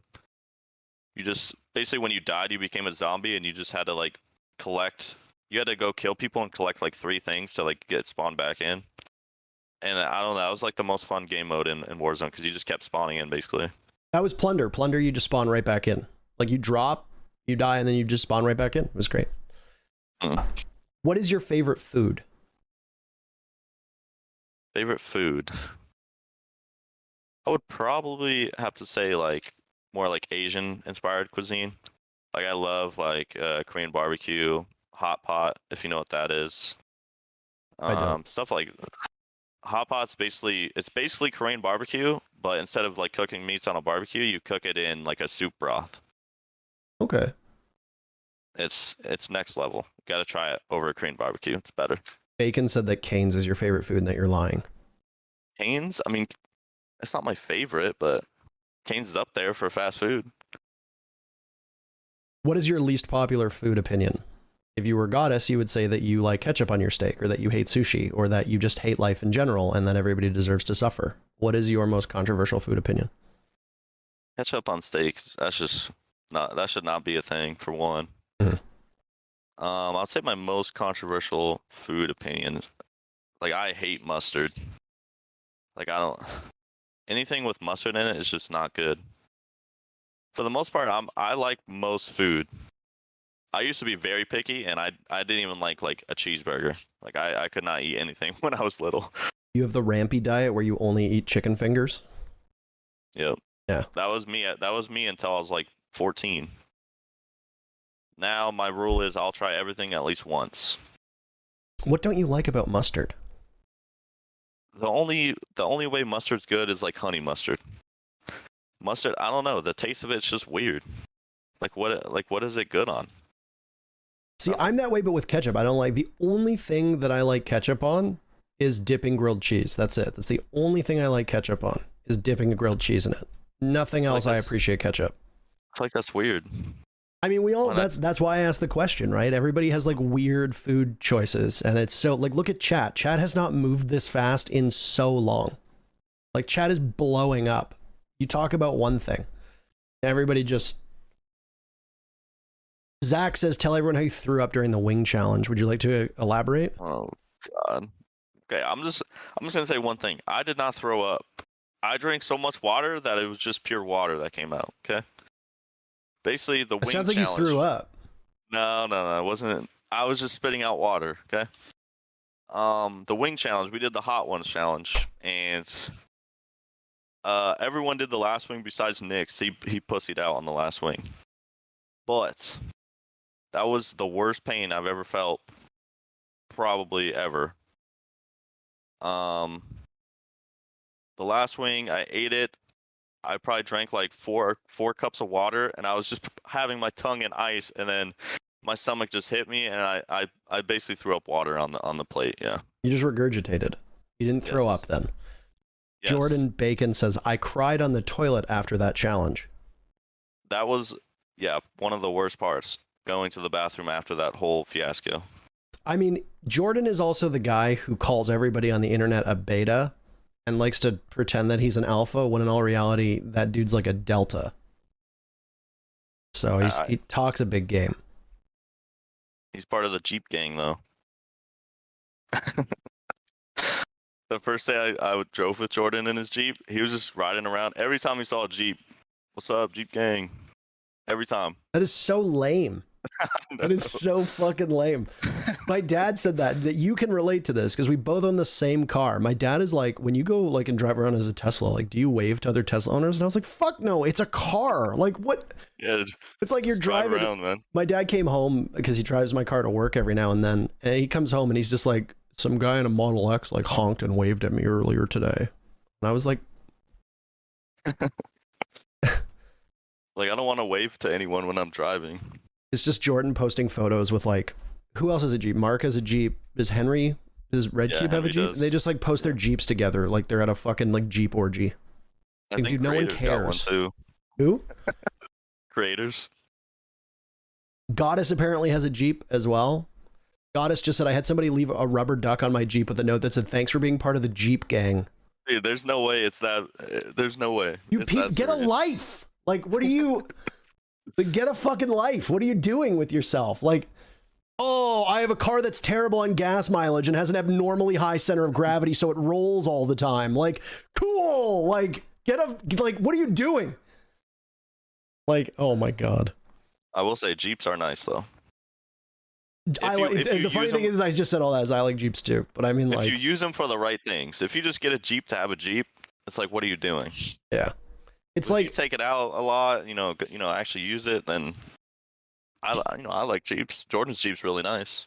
I don't know if you have this in California, but I mean, like, outside of Toronto, it gets like Toronto, like Ontario, the province gets like Alabama very fast once you leave Toronto.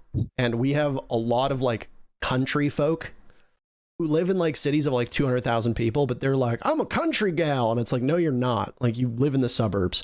They will buy like those Ford like extended cab F-150s, and it's like some like blonde haired white girl who weighs like 100 pounds. And it's like, you're not hauling anything. Why do you have that? Like, so you can take up 2 parking spots at Walmart. Like, why did you buy that? I don't get it. I don't know if you have the same thing in California, but it's just like, I don't know what that the big thing around us is either like a F-150 or a ricer. I don't know if you know what a ricer is.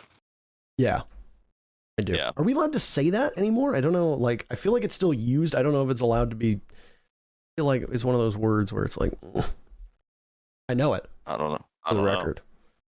We'll let chat decide. Chat will probably be like, just a bunch of high school kids with a souped up Honda Civic. Yeah. Thinking it's fast, but it's not. Yeah. What is the best memory that you have tied to this job since you got involved in esports? Best memory. Ooh. I don't know if it's the best, but it's just the one that came to mind. That's like a good memory. Me and Paul, or Hyper, for everyone that doesn't know who Paul is. Me and Paul were in Japan. We went out to eat with Zach, the owner of DZ, Kickstar, Brycer, and someone else, I think. We went and got ramen. Mm-hmm. And we had a game the next day, so me and Paul had to go back to the hotel. But we were in the middle of Nagoya, which is a big city there. And Zach and Kix and them went out to the bars, I think. So they basically just gave us our train tickets and told us to go find the right train. And me and Paul got lost on the train system for like 3 to 4 hours, it felt like. We were just lost in the middle of Japan. We got on like 2 or 3 wrong trains, and then we finally found some tourists that were going back to the airport, and luckily they spoke English, so we just went with them. Kix just said those noodles were amazing. Yes, that was the best ramen I've ever had by far. I think we went to the same ramen place as you, by the way. It was like a chain. But they had a couple locations. Yeah. It was like a vending machine thing that you like pick your order out of. Yeah, that's what we did. You have to go up and you have to get like your ticket from it. I was surprised with how antisocial the whole like ramen thing is. Like I'd heard about it. Like westernized ramen locations are just like normal restaurants, right? Like, but it's like the place that we went to was literally just like it was like a bench basically with like individual seats. Yeah. And that was it. And you just sit there and you just stare at a wall. You're like, cool. I dig this. Japan was very cool. Did you I don't think you came. Did you end up going to the sushi restaurant in the airport? No. Best sushi I've ever had in my life. It was in an airport. I'm dumb, and we did not get to like try any sushi when we were there. We went out guys. And we tried like it was cool. I don't remember what place we went to, but it was like a huge box of just like different kinds of dumplings, but it was like 10 different kinds, and they all like looked like crazy. We went to a place that had that was pretty good, and then we went to the ramen place, and what's crazy is like that's probably not even like a good ramen place there, but that ramen was like insane to me.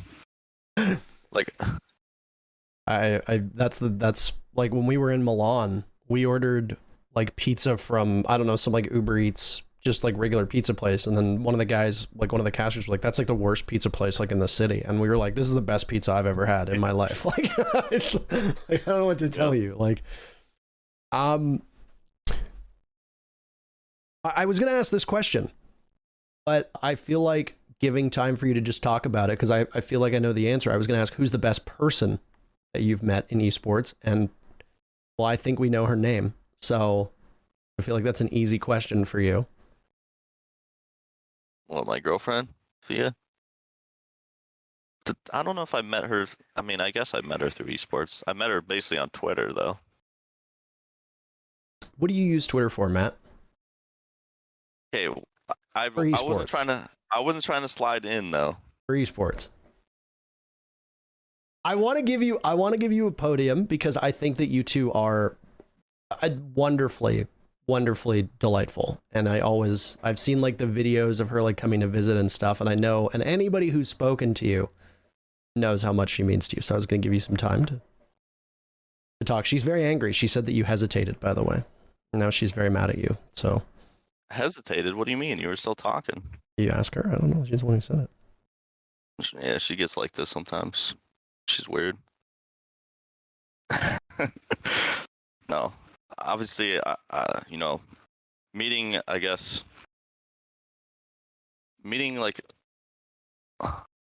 someone like that over esports is kind of crazy. You know, I never thought I would meet someone like that, but it kind of just happened. I don't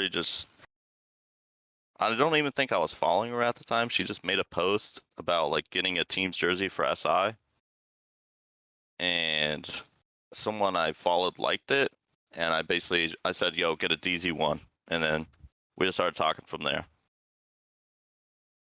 See, I met Kickstar. True love is possible. It unites all these people together. But how long have you guys been married? Like 3.5 years. Going strong. Yeah, you can see right here. I think he's still in the chat. I don't know. He's married to his car now. He bought a BMW. So that was a nice looking BMW. It is a nice. How much is that one? I think it's like 40,000. Oh, really? I think he got it on a lease though. Oh, okay. I think it looks like it would be nicer, like more than 40 grand. How much is it? I think it'd be nicer. That's you on the record right now talking about his car. I thought it'd be nice. No, I'm saying it looks nicer than 40 grand. Like it looks like super expensive. It is a nice looking car. And at least he's already embracing that BMW turn signal joke, which got somebody like very angry about when I responded to his tweet being like, did you get the optional turn signals? And somebody's like, shut the fuck up, man. Like, And I was like, bro, I could not care if it offends you or not. Like, learn how to drive. I like BMWs. I My do as dream well. car. My dream car is the i8. That's the I just love electric how it one, looks. right? I think it's half electric. Is it? I can't remember if it's full electric or not. Pretty sure it's half. There's a gold one, fully wrapped in gold, that drives around Toronto that I've seen in North York a couple times. It's horribly ugly. Do not get it wrapped in gold. It's just like, dude, it's single-handedly made the car so fucking hideous. Yeah, there's actually one in our neighborhood. It's like black and gray. It looks so nice. See, that would look good, but I mean, like, it's all they've done is they've replaced like the white panels on it with like super shiny gold, but it's not even like, it's like a dirty gold. It's like not like a bright. I don't know. It's really ugly. Like a bronze almost? Almost kind of like a bronzish gold. I don't know. It's not. Yeah. It's not great. Maybe it's the same one. Toronto Will just said an i8 parks around my place, all dusty brown. I mean, this one's gold. Maybe it's the same one. I don't know. His name's Toronto Will. So seems to me that we live in the same city. So that's actually hilarious. if you weren't in esports, what would you want to do for work? That was always a hard question. It kind of just kept changing throughout my life, you know. For a good while, I wanted to be a cop, and I was like, nah, I don't really want to be a cop. And then I really like to cook, so I kind of wanted to become a chef for a good minute. And I've always liked history too, so I always thought about like being a history teacher. Like those were like the three things. I could see you being a teacher. I could see you being any of those for the record, but I think you'd make a kick-ass teacher. I just always had cool history teachers, so I don't know. I think that's what like made me like it a lot. History's a cool topic. And the best part is you don't need to make anything up. It's already right there for you. Yep. Right. What is something about you that would surprise people? It could be a hobby. Maybe you spend all of your downtime crocheting. What is something about you off screen that would surprise people if they were to find out? I'm really 7 foot tall. Nope. Damn. I don't know if I have anything, because I mean I used to say I loved cooking a lot, but now that's like not really like a secret thing. Right. I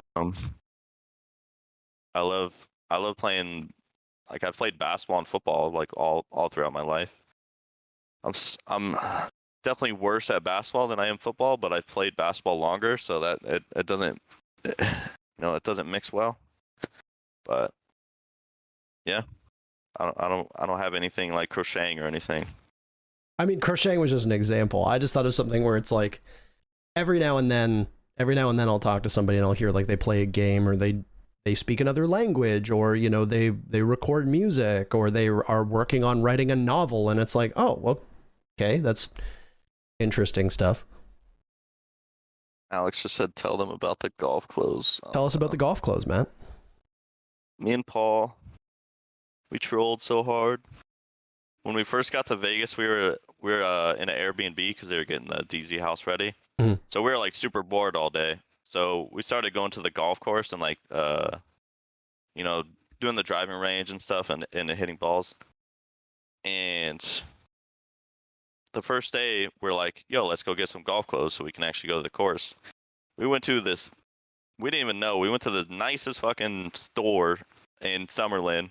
We bought like $500 golf clothes, but we both took them up to the register not knowing the price, and then they told us the price and we kind of got suckered into just still paying for it.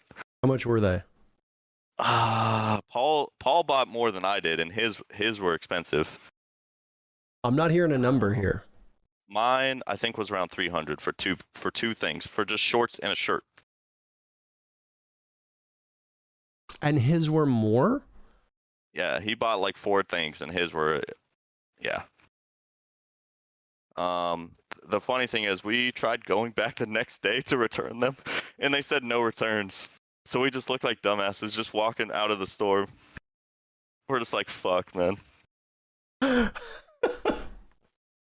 Oh my god. Oh my god. I get that like pressure though. Like I get it. Like you'll find something nice, and then like the salesperson's just like there, just kind of like, "Are you gonna get it?" And you're like, "Yeah." They're like helping us like a lot, you know, like looking through the store, and then you get to the register, and you're like, "Fuck, I'm not buying this." Why didn't you look at the price tags? Like I feel like that's the normal human thing. Is like whenever you want to buy something, the first thing you do is you look at how much it costs. Or are you just such ballers that you're like, how much is it? I'll take 10. Then I think actually after that, I think the next couple days, I just went to like Walmart and just bought golf clothes there. How many times have you worn the $300 golf outfit? Once. I feel like we started this whole call talking about like saving and not going to Balenciaga. That I will say I don't spend a lot of money. Okay. There are times when I do spend money, you know, I'll splurge a little bit, but I don't got Balenciagas. No, you have a Tesla and $300 golf clothes that you don't even wear. Like, why don't you at least wear them? I haven't been golfing, you know. We're just starting to golf again, so I'm gonna start wearing them now. You had a whole year. You had a whole year to golf. I was on the DZ schedule. Like, when do I have time? Oh no, Bosco golfs a lot, so I'm sure you probably have a. Yeah, we've already gone once. And you didn't wear the outfit, by the way. It wasn't clean, okay? I had to move all my clothes from the Mirage place over. They were in bags. I put them in with the dirty clothes, so I have to re-clean them. Jesus. The last question isn't a question, but is there anything that you want to say to anybody, etc.? Or anything that hasn't been touched on that you wanted to touch on? Could be game related, could be anything else. The floor is yours to conclude the interview. I feel like there's not much else I can say. I feel like most of the things we've hit on pretty well. The only thing I will say is like, I'd say the biggest like troll in my esports career, it was like yesterday I was playing League with Parker, and he was like 0-12 with Nasus. I don't think I did that badly. I thought it was like, I thought it was 0-10. That's not much better. Do you want to contextualize it for the people who are now wondering why? I do not play top ever. I play jungle. We were playing with Bosco, who only knows how to jungle because he's new to the game. So I agreed to play top, never playing top. And I was playing up against a Smurf on Viego who just absolutely handed me my own ass. I don't know if he was a Smurf, but his stats said he was a Smurf for the record. But okay, shit. Anyway, you know, I got beat that game too, mid lane. So everybody in chat's like, he's a bottom. I was like, I jungle. Jungle is not bottom. Jungle is all over the map. But whatever, chat. Fuck you. You can say whatever you want. I don't care. That was not even that big of a troll. We won like the next 3 games, so I don't even know why. I'm just messing. That was just a bad game altogether. All of us were terrible that game. That was a dreadfully bad one. So a warm-up game. That's all it was. Yeah. I mean, I don't have much else to say. I feel like the cliche thing is just to thank all the fans. You know, appreciate you guys being with me and supporting me through like 4 different teams in the past year. But yeah, I mean, I hope to stream a little bit more. Plug my Twitch. All of your socials, by the way, if you'd like to say them out loud, go ahead, because the audio crowd won't have access to the links. But for people who are watching this back on YouTube, all of the links will be included down below. So if you'd like to stream at least 2 to 3 days a week. We'll see how that goes. But if you do want to watch me stream, it's on twitch.tv/HotanCold98. And where can they find you on Twitter, Instagram? Do you TikTok? Twitter, just twitter.com/HotanCold. The rest of that shit, I won't use enough for you to actually warrant a follow, but yeah, you got the OG Twitter handle name. I know. I did not have it, but Sportrick helped me with that. Did you get it while you were with DG? Sportrick was with DG. Or sorry, when you were with Mirage. Sportrick was with DG. How did he help you get it? Well, after I got cut from DZ, I had DZ still in my name for Twitter. Right. and he just randomly messaged me like saying like, "Hey, I can get your name changed," and then just did it. So that Pretty was cool. Sportric's not with DG anymore, is he? He just does FPL stuff, I think. Yeah, I don't think so. Yeah, Yeah, he said he just knows someone like in Twitter. His DMs are now going to be blowing up. Can I get this? A bunch of players were asking me like how I got it changed so fast, and I told Sportric, I was like, "Do you want me to refer you?" He's like, "Yeah, go ahead." So I just told him to go to Sportric. It's like I have received over the last like 2 weeks, I've got 4 DM requests on Instagram basically saying like, get free followers and free verification through us. Click this link. And I'm like, yeah, I'm going to do that for sure. Thank you. Random account that's called like IG verified _ 1970. Like, sure. Now we know where you got all your followers from. Yeah, I bought them all, you know, just exchanged currency for more popularity. That's how it works. I'm down so bad. You'd be surprised how many people do that. I don't understand. Like, you can find out like right away. Yeah. Like, just instantly. Go on Social Blade and you'll just see the graph of people just spike up. All of a sudden, you gained, you know, like I've had crazy spikes during events and stuff like that, but it's also funny whenever you go to someone's profile and they'll have like 114,000 followers and then their tweets get 6 likes and you look at it and you go, I feel like something is really wrong here. So, yep. Well, with that said, whether you're going to be streaming or not, I hope that people take the time to connect with you and anybody that comes on here. It was a pleasure to have you. We're just a smidge over the 3 hours. Without Troy on the show, I have determined that I don't really want to go over 3 hours unless we can avoid it. But I mean, I feel like the conversation was good. And this time it was 16 minutes so far. We actually started a little bit early, a little bit late. So it was great. Fast. It went by very fast. It does not feel like we've been live for 3 hours and 20 minutes, but here we are. I appreciate you coming on the show, telling your side of the story. Of course, I saw, for those of you that are going to watch this on Twitch, at least until it expires after 60 days, there will be the Twitch chat component with it, of which various members from Dark Zero, various members from Space Station, some members from OXG, DG, etc. were in here. There were a couple people from Mirage as well, all stopping by to say various things and give their perspective and all that jazz. I think you are always a well-spoken individual. I think you are easily one of the nicest people in our entire scene, and I am very glad to see you flourishing, whether it be with DZ, whether it was with Mirage, or now with SSG. And like I said, I'm not biased towards any teams, but I hope that you in particular do well. So thank you so much for joining us. For those of you that are tuned in, this will be on YouTube in about 48 hours or so. I'm hoping to get it up by about Sunday morning. Our goal was to have these on Tuesdays, but that's when the Super Week is. So we might just stay on Fridays. Maybe we'll try to do Thursdays. I don't know. We'll figure it out. We're going to kind of be free flowing now that Troy's not a part of it for the next little while. I guess I can just kind of do it whenever I want. So thank you very much, everybody, for hanging out. We both appreciate it.